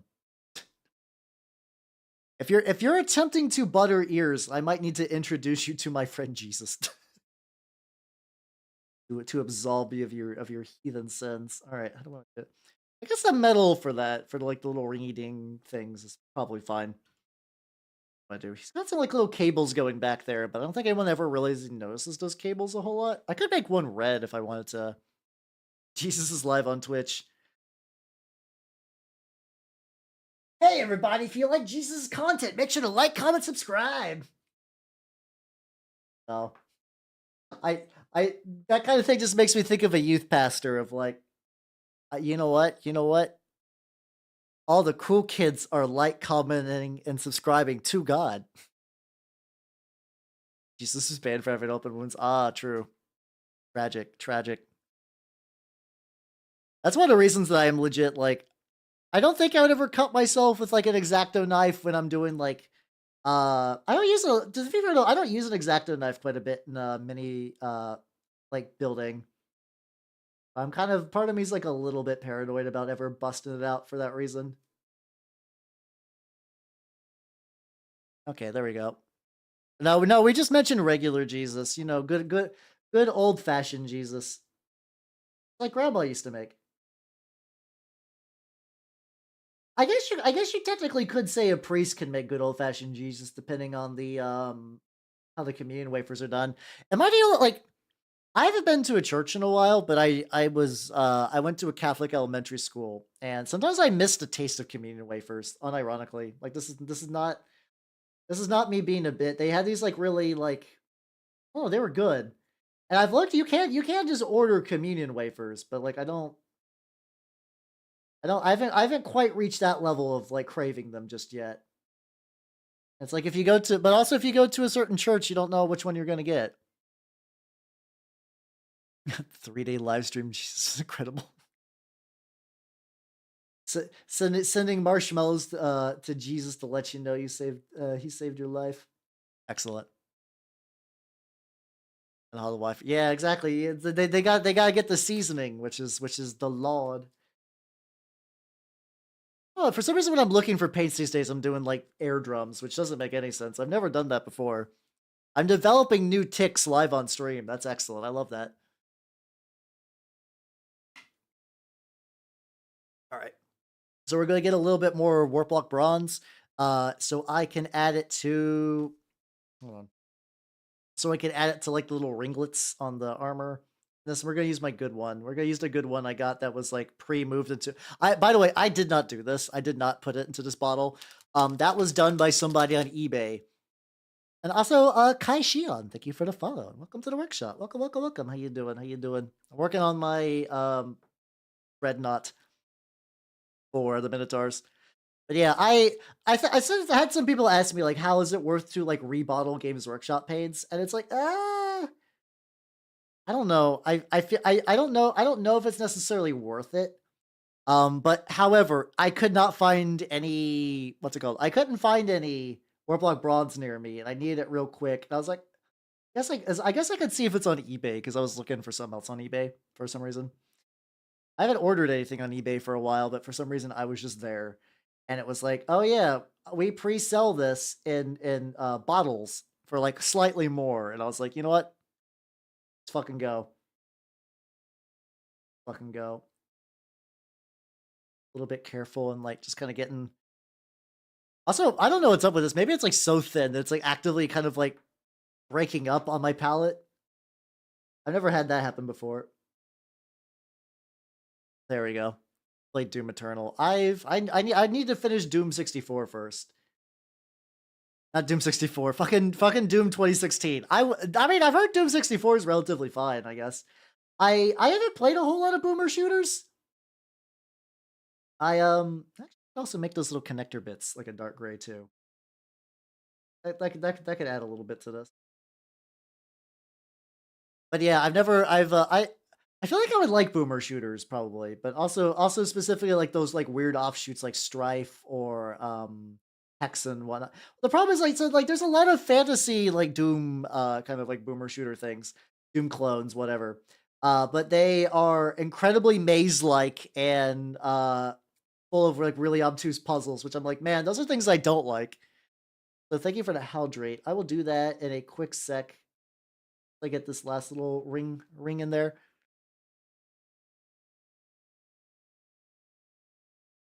Problem is like from the top, they don't really show a whole lot, but I also think the oil might catch some of that. Stretch a bit. Ah, ah, there we go. Keep. I almost ran out of my watermelon water. My watermelon watermelon. Watermelon. Watermelon. It's like here. Ooh. Ooh. Wait. Disappointing story from today? Those are hours later.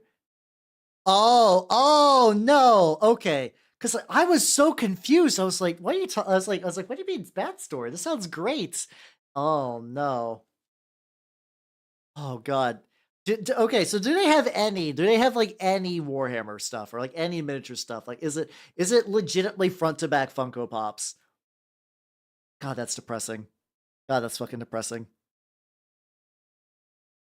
I keep I hate them so much. Like, it'd be one thing if they just stuck to their weird nerdo collector corners, but like, there's a used bookstore I go to a lot that has some like really good like hard to find media, and there's just a gigantic pile of Funko Pops that grows daily, and it's always because like nobody buys like weird tertiary characters because they make them because technically somebody would. Somebody would buy like it's him from Star Wars. It's Klepto Glarbo. It's Klepon Zizbang, and like that the character that nobody knows. But because some one person will buy it, they'll make it just for them, more or less. That one person buys it, and then suddenly, um, uh, Glimgar, Zelby, the fucking backup alien in Maz Cantina's bar that was in there for like 3 seconds in episode 7, uh, just piles and piles of him just begin to collect on the local store. Oh yeah, there is that fucking like weird like fake not fake geek store, but like it's like they sell themselves as like a nerd store, but it is just like Funko Pops. I know what you're talking about. They're not really in the US, but I've heard they're kind of a blight over in the UK and like general like EU area. I've heard nothing but bad things about them. Also, apparently a lot of parents will just like geek retreat. Yes, that's what I've heard of. They like people will like drop their kids off there and shit. Because they don't give a fuck. It's like you babysit my child now. That's gotta be frustrating. That's gotta be frustrating. A treasure for everyone. Oh god. It's I mean, it's kind of funny when it's named like that, but that's I can see your disappointment though. Your disappointment is fucking they host fur meets. Oh god. Nande. Nande. Honestly, I'd rather they do that than just sell Funko Pops. That at least serves a purpose, I guess. And the ecstasy. The thing is hard though. It's because like the thing is, at least where I'm at in Burgerland, you need Warhammer. You need Warhammer to keep a store going, and that's just kind of how it is. We've had the same thing where like comic book stores where I'm at don't do very well, but you know what keeps comic book stores alive? Magic the Gathering. So for as much shit as I give Magic the Gathering, and I will continue as a Magic the Gathering player who will continue to give Magic the Gathering shit. Um, I never want them to die. Like, there's some people like, I wish Magic the Gathering would explode today and just no longer exist. I was like, no, because as soon as that happens, a lot of very nice people I know suddenly do not have a business, and I hate it. I hate it. All right, so we got the gun arm on. Cool. Excellent. Now we got to glue the base to here. All right, so let's get that. There we go. Let's glue the bad boy to the base. He's basically done for today. I need to give him an oil wash, and I also need to build up some dirt layering on his on that little see how he's got this like little like tactical rock. I don't like the tactical rock, but I basically need to make it into a tactical mound of dirt. There we go. I need to like bend the leg down here.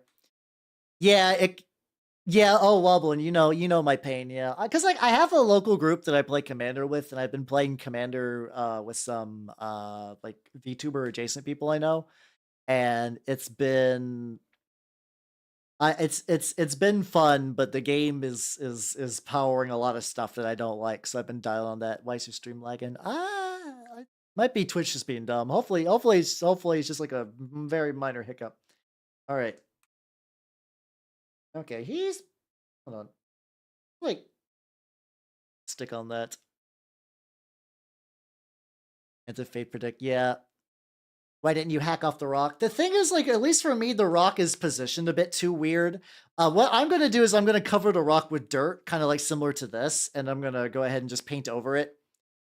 I don't know if you can really so this is the one from the Leviathan box. I don't think you can really pose it without the rock. Like I don't think it works without the rock and like a lot of slicing shit up. And my thought, okay, maybe you can. I don't know. I'm taking the easy way out. I'm taking the easy way out where I'm just going to turn the tactical rock into the tactical pile of dirt. I'm okay. I'm okay with that. I'm okay with that. All right, let's you, buddy. You go here. All right, we got an hour left. What the fuck? I thought that would take a lot longer, which is surprising. I thought that. What about a pile of shame? Oh yeah, no. There's a lot of people who got piles of shame. Right. What do I want to paint now? I got stuff. I got stuff. Don't you worry. I've not run out. Oh yeah, I know what I could do. Lads, here we go. These lads had recently been oil washed and sealed, so they're ready to party. The lads are ready to party. Go ahead and focus on like a little. There we go. Oh, hello, Theo. Welcome everybody. Welcome, welcome, welcome. How you nerds doing? Hey, let me shout you out. Hello, everyone. Welcome, welcome, welcome. If you do not know me, I am Howard the Mimic Elf. I'm a miniature painting VTuber of the Nurglandscape variety. Oh, how was the master dueling? Are you doing like rank grinding? You doing casual matches? Doing like a tournament thing? How's that going? How's that going? I've been working on this Dreadnought today. Lad. Excellent. Also, GM Zeno. What does Hal do? I paint rats. I do paint rats. That's all good, Solat. Have yourself a good night and take it easy. Have yourself a good rest. Rank grind, pretty much. I mean, it's still pretty fun. It's pretty fun. I have not touched Master Duel in a hot fucking minute. I'm sure the meta is absolutely insane. We somewhat paint rat. Do I have a rat I can paint, actually? Hold on. Probably have a rat somewhere I could paint. I have like a couple of like fucked up rats. Hold on. What do I got? Hold on. Here, I'm gonna go slack because I'm just gonna go. I'm looking for a rat. I'm gonna paint a rat tonight. Fuck you guys. I'm gonna maintain my rat card. What rats do I have? Oh, I know. I'm gonna be lazy as shit. Alright, let's just 5. Oh. Ah, fuck. I'm grabbing rats. I'm grabbing rats. Hold on. I have an idea. I want to paint any fancy rats because it's an hour. Let's get 5. Get 5 rats. Let's get 5 rats tonight. Legitimately, I wandered into the void and I've grabbed 5 rats for your rat viewing entertainment. Plague marines, more like plague superines. Let's throw them into the fucking garbage where they belong. Plague monks. I think I actually primed these purple when I first got my what's it called? My what's it called? My fucking what's in my oil wash? My airbrush, like a long time ago, and I've done nothing with them. So fuck it, let's paint some plague monks. Let's paint some plague monks. They're not the prettiest rats, but you know what they are? They are rats. So as per my contractually obligated amount of rat painting to maintain my title as Hal Vernock, the guy who paints rats. At 11-4. Oh yeah, that's a pretty good score, I think. Yeah, that's pretty good. I can't even imagine. I bet the deck that I made with Master Duel, because like my favorite Yu-Gi-Oh deck is Weather Painters because I hate fun and I want everyone to cry. But also Weather Painters is like both super annoying and controlling to play against, and also does not keep up in the meta because it does not special summon fast enough. So I was like, all right, I want to build that. But when I got into Master Duel when it first dropped, I was like, okay, I want to have a deck that I think will probably get me to like go around for a while. So I did a thing that I do sometimes where it's like I'll look at top tier strats in a game and I'll just pick one that appeals to me. So I was like, oh yeah, I was gonna go invoked Shadol Dogmatica, and that was kind of like my deck for a while, and I had some like pretty good luck with it. But I think at that point, I think like Despia basically does what it wants to do, but better. So I don't play it, and I do not care about Yu-Gi-Oh enough to build a whole ass other deck to play meta. So I'm good. I've uh I've not done much with Master Duel since then. Yeah, I think I've had these guys. I've had these guys kicking around for a while. I probably need to recolor to purple a bit. Yeah, color to purple a bit. But like I'm not like I said, anything I do with these lads, it's like gets them slightly more painted. Fine. I think that's fine. These guys actually used to do a lot of work back when I would actively play Age of Sigmar. They would roll up on the table and slap your shit. Also, hello, fried noodles. Fried noodles. Sorry. Welcome, welcome, welcome. Hello, everyone. We shout you out as well. If you do not know me, I'm Halbernaut the V2. Halbernaut the V2. It's me, VTuber, the VTuber man. I'm Halbernaut the mini painting VTuber. I'm a mini painting VTuber, the Nerdlands game variety. Hey, Buzz, how you doing? How you doing? Welcome, welcome, welcome. How was your stream? What were you doing? You were doing speed. You're doing what is speed? Like I understand the concept of goes fast, but I don't know what the game is. But yeah, everyone, welcome, welcome, welcome. How you doing? I'm painting rats. Wow, look at me, I'm painting a rat. Whoa, rat painting. Whoa, whoa.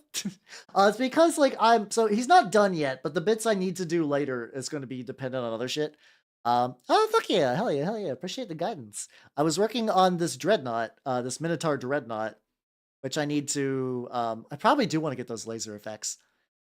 I was like, oh, House of Shells, welcome, welcome, welcome. Yeah, my brain was like, speed is a drug. But I don't think there's oh, it's a card game. Ah, gotcha. Nice and nice and nice. Hopefully you did good at speed. I basically finished the big boy a lot quicker than I thought it was gonna be. So I was like, what do I want to do? I know. Ah. So they're magnetized, but they're also very floppy. So it's like if I drop them weird, they'll just like snap to each other. I was like, I've had these plague monks since basically I started getting back into mini painting. So let me turn on because I'm getting cold. There we go. Played a card game. It's a duo game. We try to pull all your cards down. Oh, I guess that would make sense about why it's called speed. Then that feels appropriate.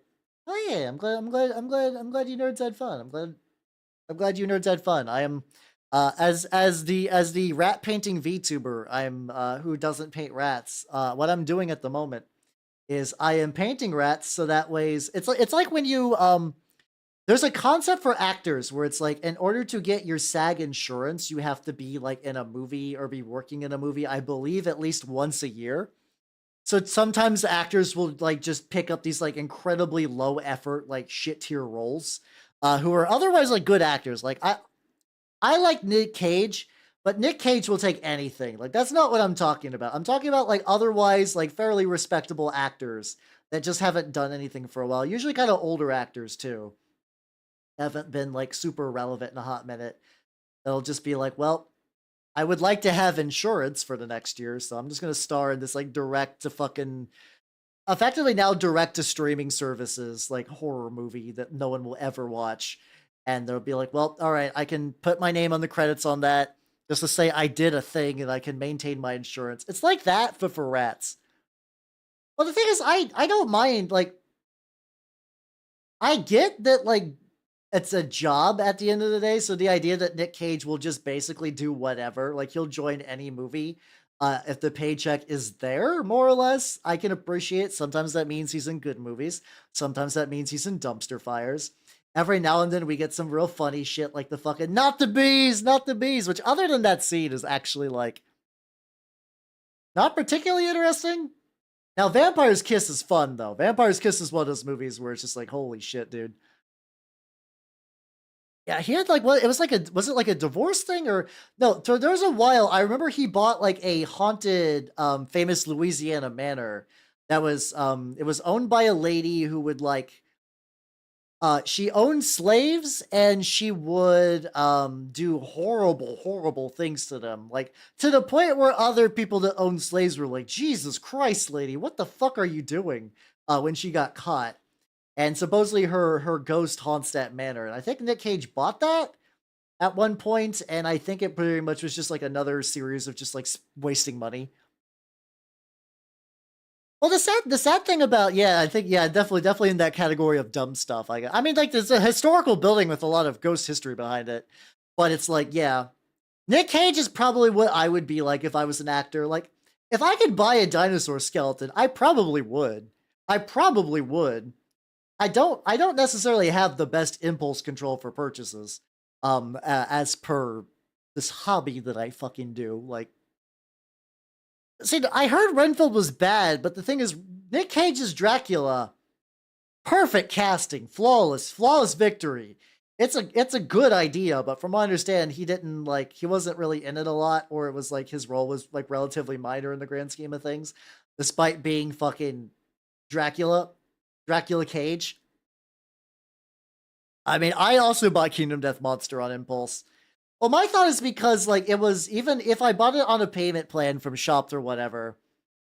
Oh, you liked it? Okay, so maybe it wasn't that bad then. This is all secondhand information. I've not actually heard like watched it myself.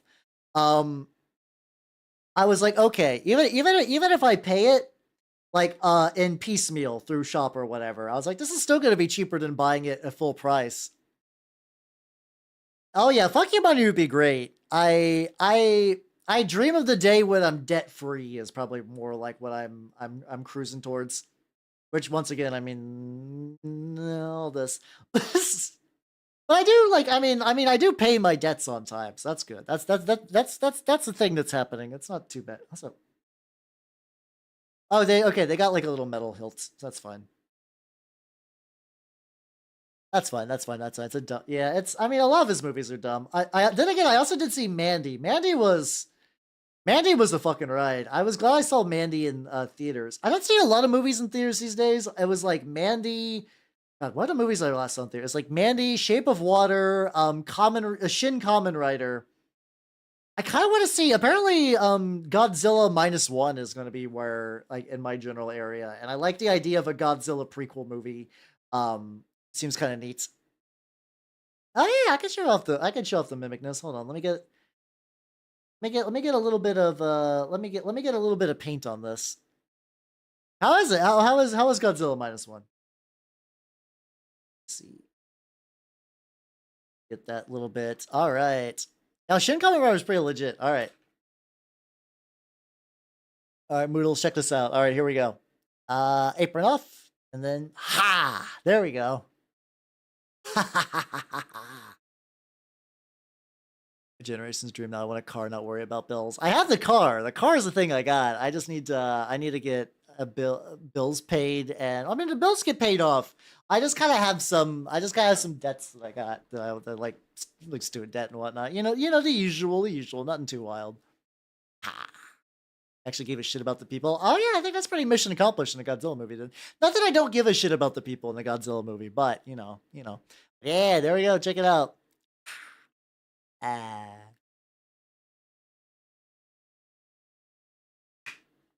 Big sippy. What do you mean secretly? I'm a weird ambulatory mimic creature. All right. Yeah. Yeah. There we go. Let's go back to Peyton. Let's go back to. What the fuck am I going to do with this side, Hal? What are you doing? What are you doing, buddy?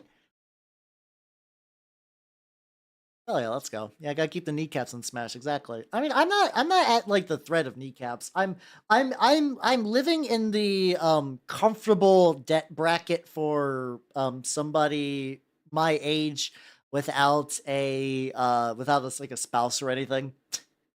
Legitimately having a spouse would be legitimately great from like an income perspective. But like I'm not doing too bad though. Like I said, I'm doing pretty good. Oh, yeah, no problem. I like showing off the mimic stuff. I need to put the redeem where I just turn it back on. I need to re-enable that. I've been kind of just like be able to like pop in and out for like comedic bits though, which is what I'm kind of worried if I bring back that redeem, I lose the freedom to goof around.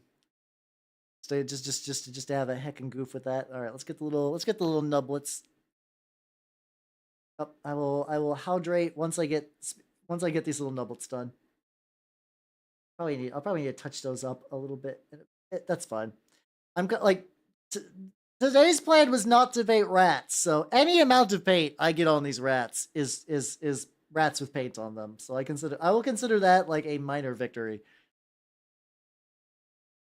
Oh yeah, those the weird licky stilettos. That's how clockwork. Yeah, the licky stilettos. I do remember that. All right, stretch. There we go. And I finished my watermelon water, so now I'm just having just regular ass water. You know, just as just regular water. Yeah, I probably won't make like milk. I probably won't lick everyone's feet. Probably not. So the magnets have begun to stack. I need to like glue these back in a bit harder. The magnets are coming off. I actually took them to a friend's house. I took them to a friend's house to play One Page Rules like a couple of months ago. And oh, hold on, I missed a little. Oh no, some of these have 2 little metal bits and some of them have 3. Help me. No, it's fine.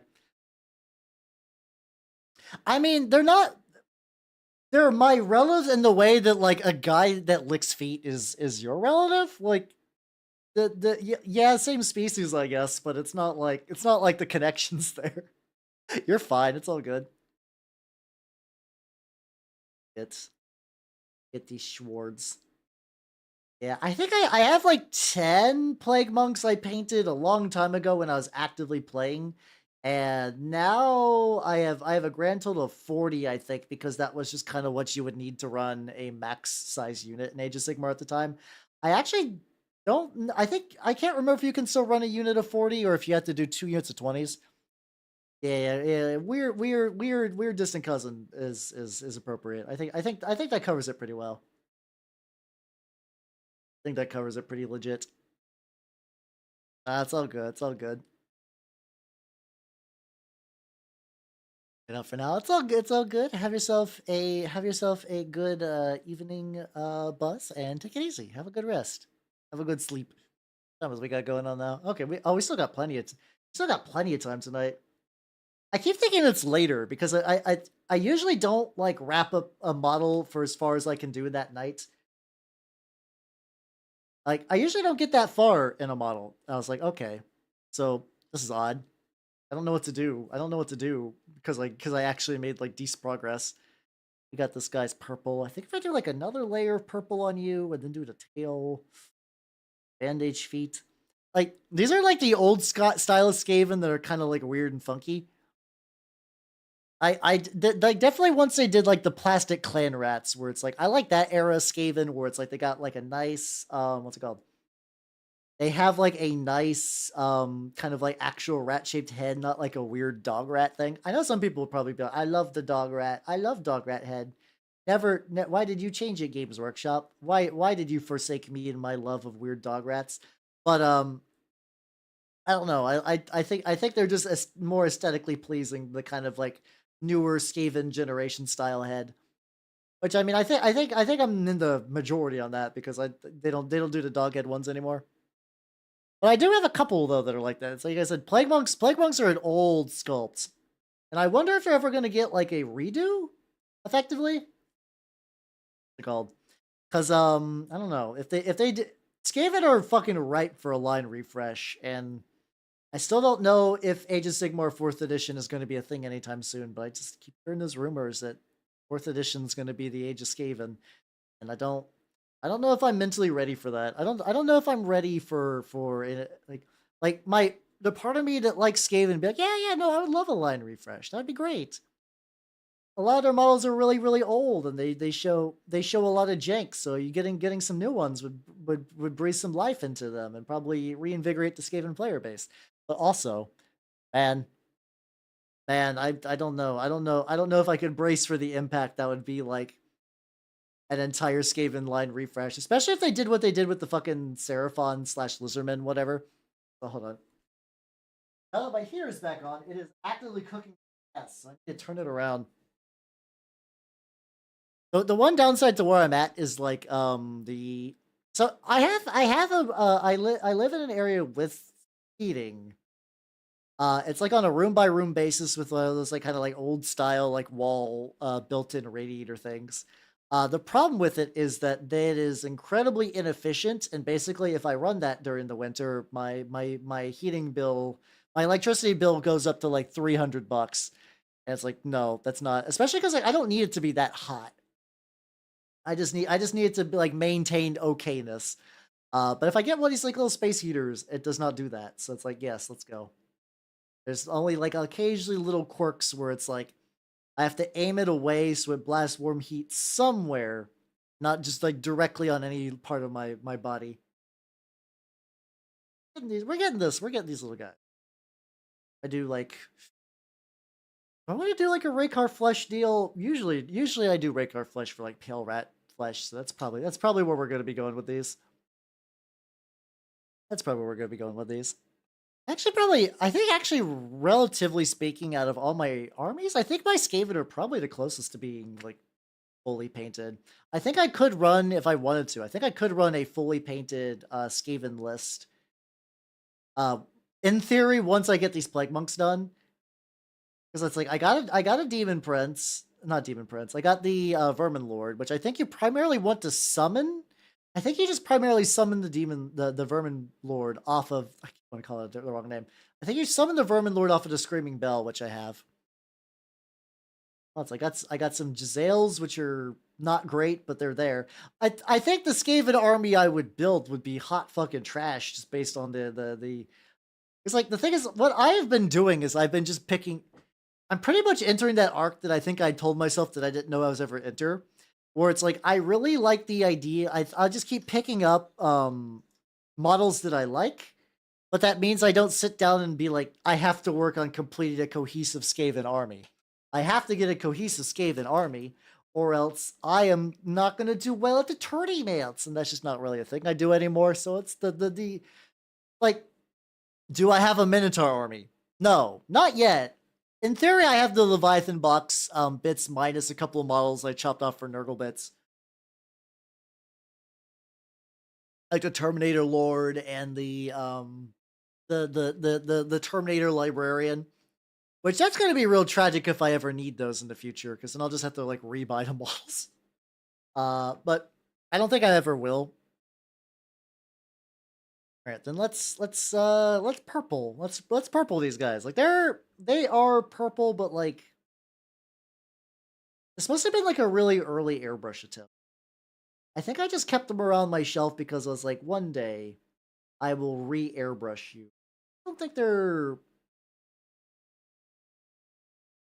enough there that they would really need to go through all that, because like I like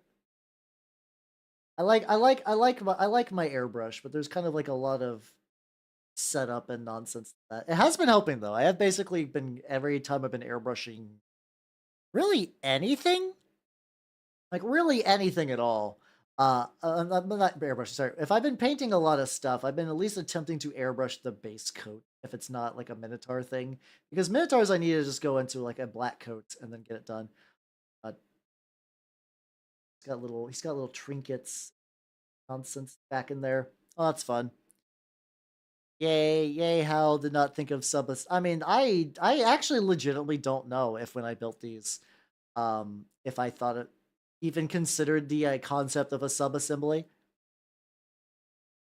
I mean, so I really like the idea of airbrushing a lot, and I do like my airbrush when I can use it. I have a Badger Patriot though, so like it is good for base coating. And also because mine is kind of it was my first airbrush, so it's got the usual like gunk and not doing like I don't know.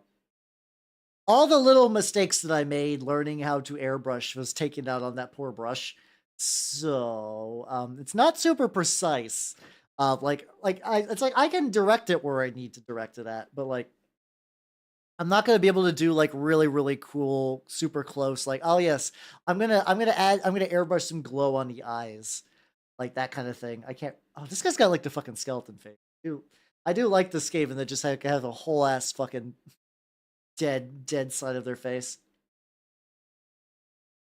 But yeah, I have been trying to use it a bit more, and it has been exceedingly helpful.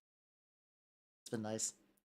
Also, I think I might have mentioned this a long time ago, but like these models are very funny in particular because they are actually what sold me on Nurgle. 'cause, like, I used to be a War Machine player back in, like, Mark II. I quit mini painting when I moved because there just was not a hobby space near me. Also, Sickly W, thank you for the follow. Welcome to the workshop. Welcome, welcome, welcome. I'm telling my deep mini lore about my entry into hobby.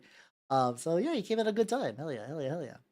You do not know me already. I'm Halbernat the Milk Elf, picture painting VTuber of the Enscape variety. Hell yeah. But what's it called?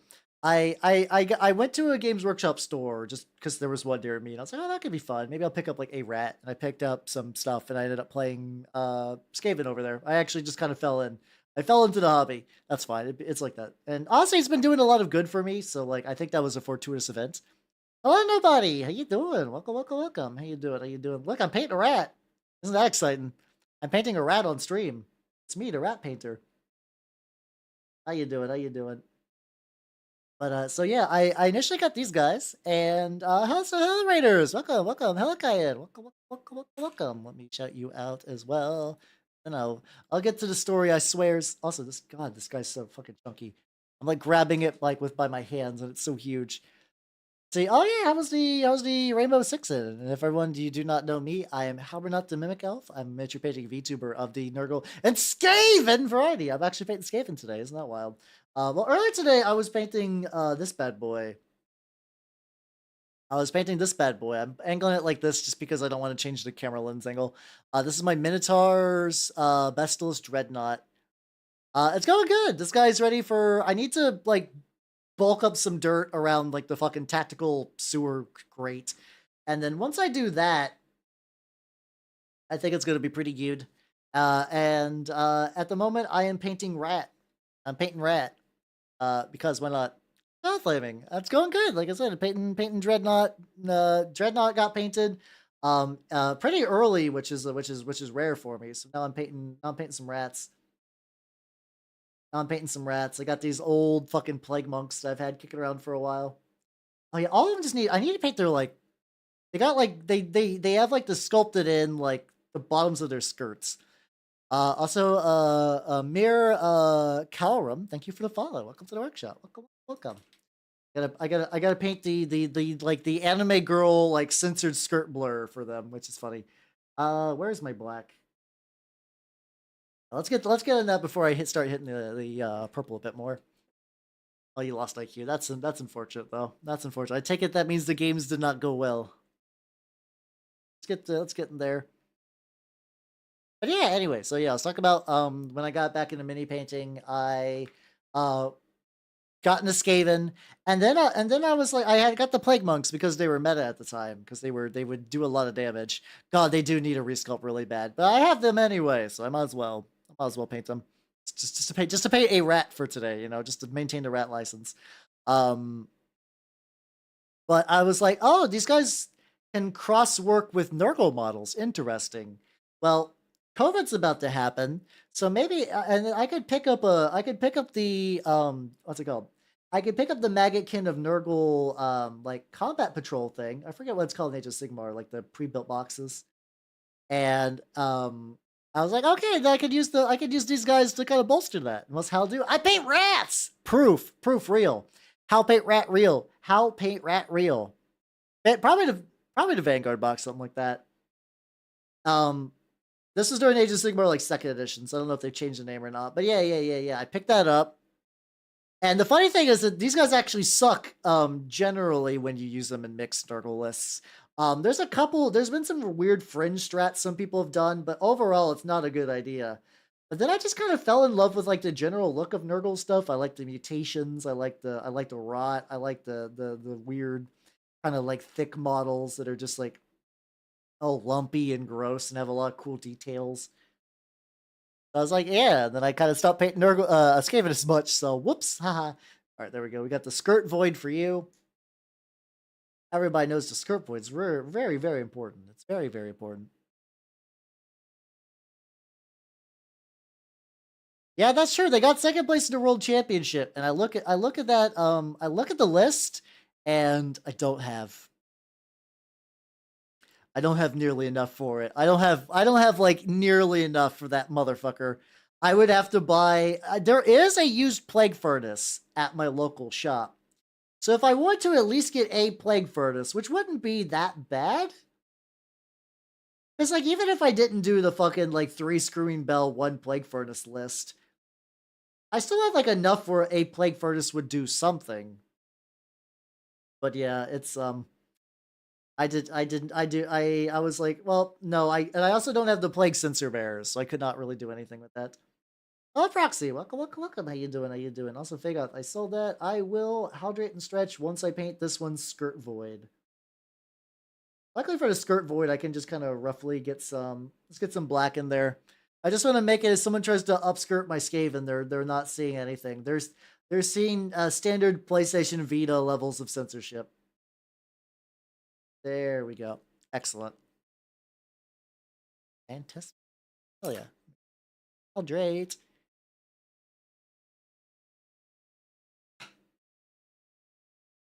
Let me stretch. Ah. Oh, there we go. Hot. No, cease with us. Oh, fuck yeah. That fun little bit, like when you're in between jobs, you sort of get that like unofficial vacation. Nice. Oh yeah. Honestly, I haven't had one of those in like 5 years, but it was like, oh god, it was, because for me it was like in the middle of a move for that too, because I was going to be this is still kind of before I worked for the guild. I was moving across states, like they were going to pay for my move, and I was like, oh cool, sick, nice, nice, nice. So it was like I was in a house that had all my stuff that was shipped out in one of those like pod things. You know those like pods you could rent that you could just cram with stuff and they'll just move it somewhere. I put everything I owned in one of those except for like a laptop and like a couple of hard drives. But it was like just watching anime. I think I was just watching some Monogatari stuff at the time. I was watching Monogatari. I was getting a lot of Chinese takeout. And it was very cozy. It was a very cozy time period. This is the first time I got into the last podcast on the left, so I was listening to a lot of those. What a customer, not day. That's the last day of my job. Well, hopefully your job break has been nice. Hopefully it's been chill. A chaos of wearing dried Skaven genitalities award. Nande. It would be hard enough to find a fucking Chaos Dwarves are like, they're still technically around and they get mentioned in Age of Sigmar stuff, but previously they were Forge World only, and even Warhammer Fantasy, I think they were kind of hard to find too. Which is a shame because I think Chaos Dwarves are a neat idea. They kind of got that like Babylonian kind of setup. They got a lot of the cool like demon bulls and industry and like little hobgoblins that they kind of boss around. It's nice. It's a nice setup, you know? It's a nice setup. But yeah, now if you see a Chaos Dwarf person in the wild, they are a cryptid, and you must lock them in a cage so that so you can donate them to science. Also, for a while, the Forge World Chaos Dwarves had this like Doom Train idea that I thought was fucking sick. It was effectively like a conga line of artillery that, like, as you would move the head and it would move all the other pieces that was just like fucking various artillery nonsense. I cannot imagine it was any good, but like, God. It was like $80 for 10 units of like the default troop you needed though. So I mean, it was a Forge World exclusive army. It was absolute just like wallet destroying nonsense. It was an army that exists primarily that, like, if you own a law firm, you could buy Chaos Dwarves. And I think they've been basically just removed now from the online source at this point.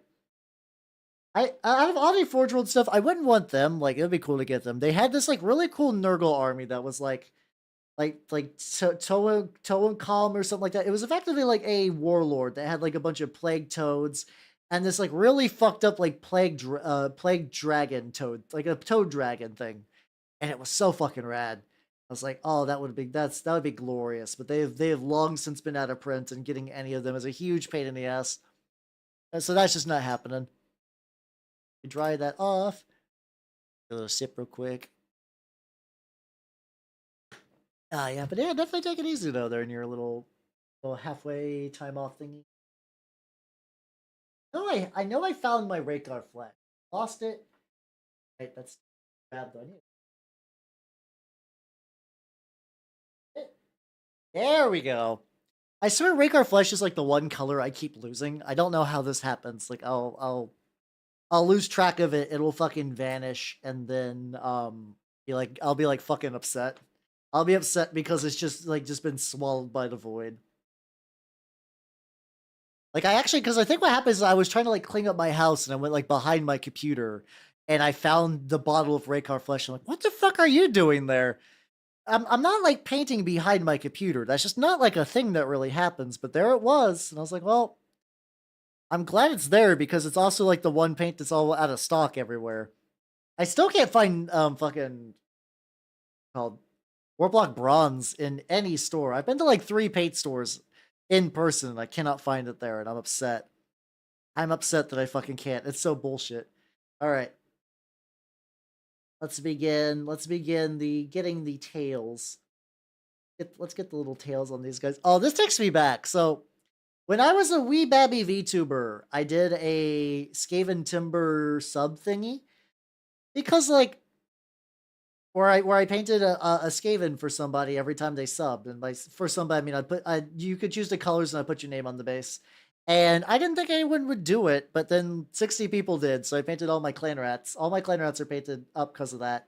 Um, but like this kind of has that like same feeling of like painting their little fucky tails and whatnot. It's got like the same because like I painted some other Skaven stuff since then, but like it's like Giselles and like warp what's it called like storm fiends, storm vermin and storm fiends. I painted both. It's like the it's not quite the same, but I feel like the plague monk, weirdly enough, kind of activates like the same almonds behind that. Got a very got a very similar mood. Way too thin. Oh, this is gonna be aggravating. That's fine. Like I said, I'm at the point. I also feel like these guys are like old and scrunkly enough that like if I want to get to this to the point where I think I can have an oil wash just kind of like cling it through, I'd be okay with that. Just so I could get them done. I think I will need to like a okay. He's got like a little armband thing too. Like these got like enough details that like if back in like the Warhammer Fantasy days, if you need a bunch of them, you could probably be fine. I don't think what's it called.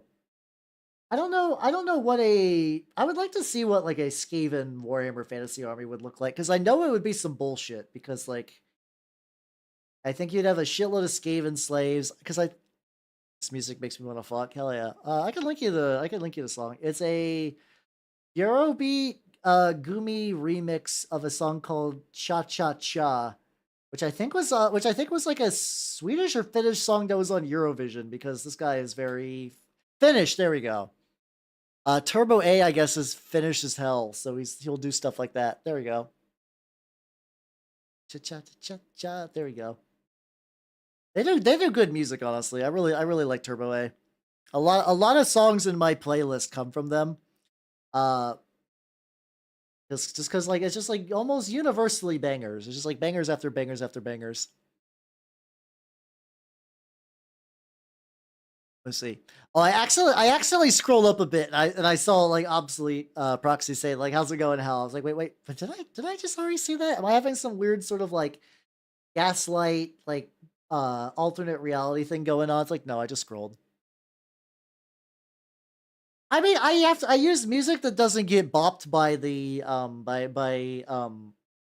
what's it called by Twitch.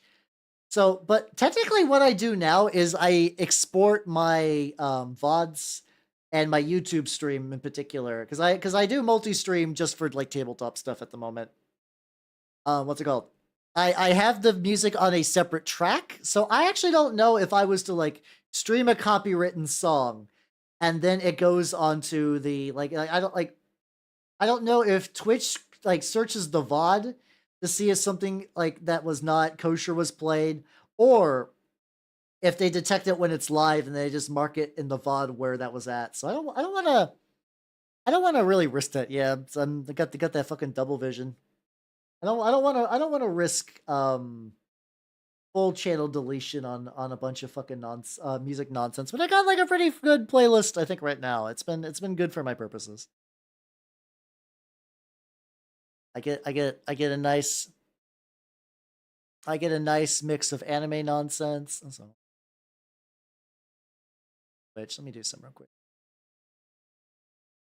There you go. I think what I need to do is do it like this. There we go. Excellent. Okay.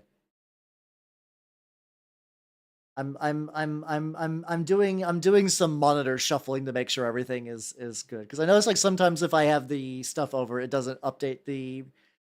There has to be like a proper widget to have like what music are you listening to on Twitch? Because I am doing it incredibly scuffed where I just have the window up and I just crop it.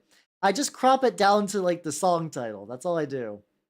Hey, you want to know the behind the scenes thing I'm doing? I'm doing that. I'm doing that real Jake shit. There has to be something like more like smart, intelligent. Like I don't mean like I'm dumb, as in like it's like there has to be like a more innovative way to handle that. I don't need extra sleep. How you doing? Welcome, welcome, welcome. How you doing? How you doing? Painting some rats. Am I painting? I mean, I'm getting some like real ugly base coats on this right now because regular flesh is thin as fuck. And this guy has like a bunch of little bits of horseshit that I have to deal with. I could have actually just pulled out the storm vermin that I was working on too. They also need help, but you know what? I'm committed. I'm committed. We're gonna continue to spruce up some clan rats tonight. Even I'm not clan rats, some fucking plague monks. Even if they look whatever, it's fine. How you doing? How you doing? Need extra sleep? I'm doing good. Also, I was working on. I have to like make sure my gloved hand is dry when I grab this because I don't want to fuck them up. Boy, lad, the lad is real. The lad is real. Now I just need to work on it a little bit tonight, and then I can start doing an oil wash, and then probably buy. I think actually after stream 2, I'm gonna buy those laser effects and glue them onto the laser cannon. Because why not? Why the fuck not? Because I need to get some stuff printed out too. I'm working on some. I'm working on some dungeon tiles. I think some dungeon tiles would be fun for like some pictures and whatnot. So I got some dungeon tiles from Bestiarum that apparently I got a while ago, but I've never done anything with because I'm not really. Once again, there's kind of like when it comes to 3D printing, there's like 3 camps. There's like Warhammer, D&D, and then like MISC. I know MISC is a stupid category, but like there's a couple of people that do models that just don't fit in. Like the guy that I like that does a lot of models that are like HR Giger style, where they do not have a Warhammer counterpart like at all. And you can't really use them for war games, but I mean you can use them for some systems like OPR or whatever. So yeah, these tiles are technically Bestiarum has like a thing where they basically release like a 5th edition adventure every month that go with their minis. A lot of companies do that too though. Because here's the thing, because D&D 5th edition is so ubiquitous, and I don't blame them, but what they'll do is they'll, when they release their models, they also do, like, rules for them. So you're like, hey, print out this Gobnobbler Flibbarp. It is a CR12 outsider that's got tongues and shit. I'm very good at describing these, but you kind of see what I mean, though. So if you're like a GM, you're like, oh man, I don't have to like. I get a monster and a mini I can print. Then you can print the mini and you put it in your tabletop game, and your players would be like, whoa, immersion. Which is funny because I do play a lot of tabletop RPGs, but like I play online almost exclusively these days. The last time I played an in-person tabletop RPG was 2019. I think it's 2019 because I think it was prior to COVID. I used to, for a very short period of time, there was a comic shop that I frequented a lot more than I don't do it as much now. We probably should. Everyone's very nice there. I just haven't gone back in a while. Hello Jedi, how you doing? How you doing? Welcome, welcome, welcome. I'm reminiscing the last time I played a tabletop RPG in person. But yeah, at that comic store, there was a guy who was like, hey, we play Magic a lot, but I would like to run D&D 5th edition. Would you like to play with me? Would you like to be a PC? And despite my general disdain for 5th edition, I will play it if I have to. Like, it's not the worst. it's not gonna actively like make I'm not gonna seethe forever when I do it. I'll generally have fun even if I don't like care for the system in general. But yeah, we played at the shop for like a couple of sessions. We were like, oh well, it's time for winter break. We're gonna go. What's it called? Time for winter break. We're gonna meet up after the holidays, and then COVID hit, and it was like, oh, we're not doing that anymore. So we still ran the game for a while online. So like, but yeah, no, that was the last time I played a tabletop RPG in person. Prior to that, I played a little bit of Labyrinth Lord, which is like an OSR kind of dealy. I don't know if I think Labyrinth Lord actually predates the idea. It went from bad to hilariously amusing. I'm trying to think. I have like a Rolodex of like tabletop stories. I'm trying to think of okay. I can tell you probably my favorite, which I think matches that pretty well. Um it's probably one of my favorites tabletop stories. A friend of mine was running a Game of Thrones RPG with the Song of Fire and Ice system. What's it called? And he was like, you know what though? We're gonna set an Essos. We're gonna do an Essos campaign. All of you are exiles from Westeros. You basically have to live in Essos now. You're trying to like rebuild your house and everything, and your position, stuff like that. And it was like, okay, it was a lot of fun actually. I really enjoyed that game. Even though I'm like a Game of Thrones, like fucking like not I watched the show when it was a thing to do, and I generally liked it. But I did not pursue it once the people that showed me the show quit showing me the show. That's kind of like that. Um but anyway, I was playing a character who was a local from Essos who was like a gigantic man whore with a spear, where he was basically like he was abandoned as a baby and was kind of like raised by prostitutes, and he kind of is like he had to be glib, he had to be able to fight his way to survive on the streets, and now he's like the local guide for these like a bunch of just like white people from across the sea trying their best. um but we got to the point we got to the point for like later on that campaign, we went to this like port city where there was like a big slavery market, and we're trying to like set up shop there for not for slavery reasons. We were just trying to like we were trying to do something there. Like we were meeting somebody who was going to give us some money or like help us like get some soldiers, something like that. We needed to meet somebody there. And a friend of mine was like, "Oh yeah, let's go." But also, there was a lady there who was like actively trying to get us killed. Like she hated our family because of some slights and across the world, and was trying to get her revenge now. Um, so another party member who was kind of like a wizardy dude was like kind of like learn weird hedge magic stuff like that. Um, really wanted to kind of like really wanted to try to infiltrate their like wizarding college, but he needed money, so he's like, hey, let's go on a trip. And we're like, okay. And eventually we went to the like this part of town where that lady was there, and she didn't recognize either one of us, but she was buying a slave for just like a kind of like a companion slave. And my friend was like, all right, Hal, you're gonna need to trust me on this. I'm about to do a plan. And I was like, okie dokie, friend, let's see how it goes. And then he sold me into slavery. And then he sold me into slavery.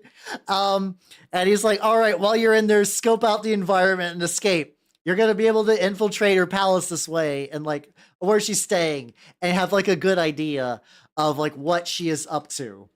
And I was like, well, oh, okay then. All right, this is fine. And she's like, ooh, what a nice chunk of man you are. And I was like, well, I am a nice chunk of man. Thank you for noticing. And then yeah, I was basically harem male slut in that game. That was the sluttiest character I've ever played. And so we knock boots. I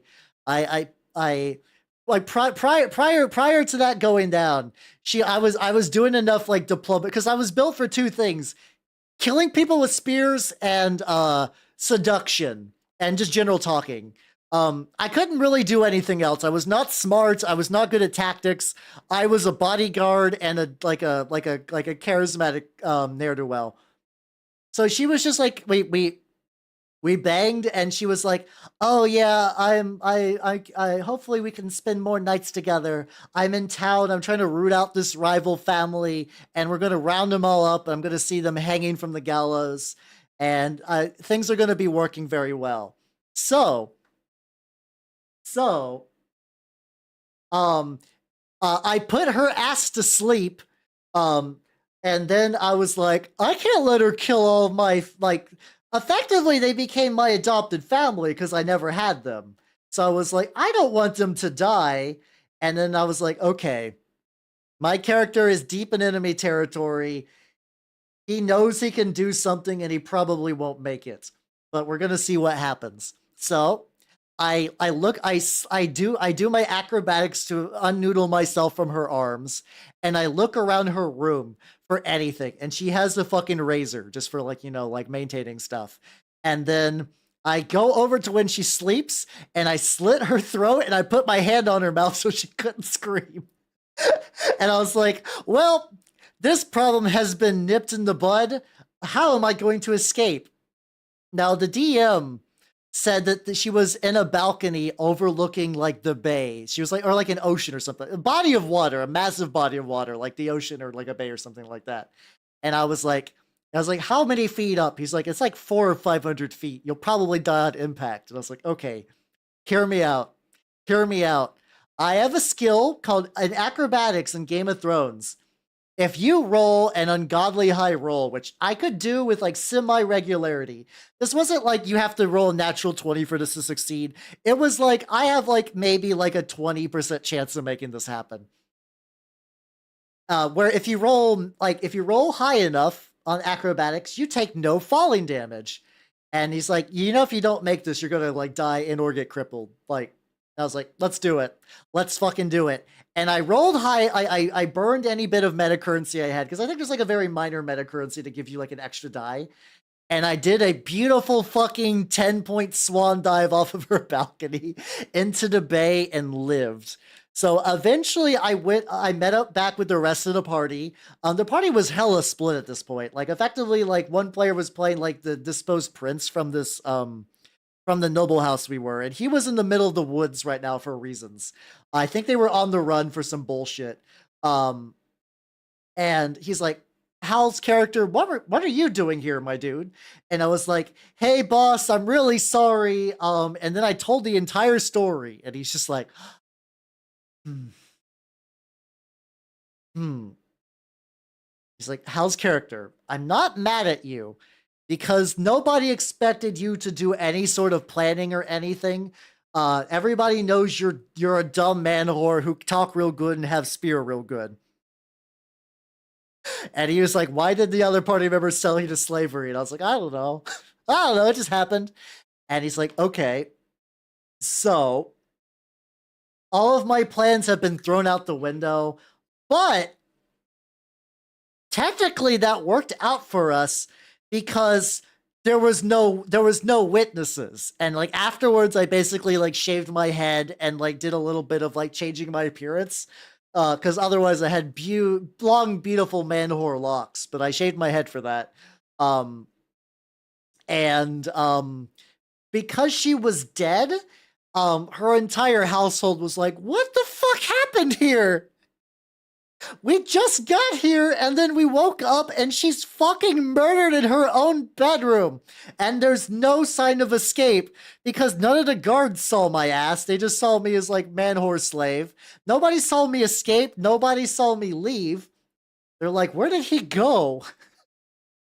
And it worked out. It worked. So yeah. That was arguably the most cursed story I've been in where everything worked out fine. The sad thing though is that due to circumstances, the campaign basically was put in an indefinite hiatus, maybe like 2 or 3 sessions after that. It was a lot of fun though. Like I said, I'm not even like a big Game of Thrones guy, but it was cool because basically all of the houses were custom more or less. So like it had the trappings. It's like Westeros, Essos, like countries were being used, but it might as well been like our own cool homebrew thing, which I enjoyed greatly. I enjoyed that greatly. Fuck me. Um, It was a lot of fun, but yeah, it happened like that. I think like our DM got married or was getting divorced. It was like some relationship nonsense. But yeah, it'd be like that. It's tragic, but it happens. Yeah, gonna make a mango and pineapple smoothie. Fuck yeah, that sounds delicious. I wish I had a mango and pineapple smoothie right now.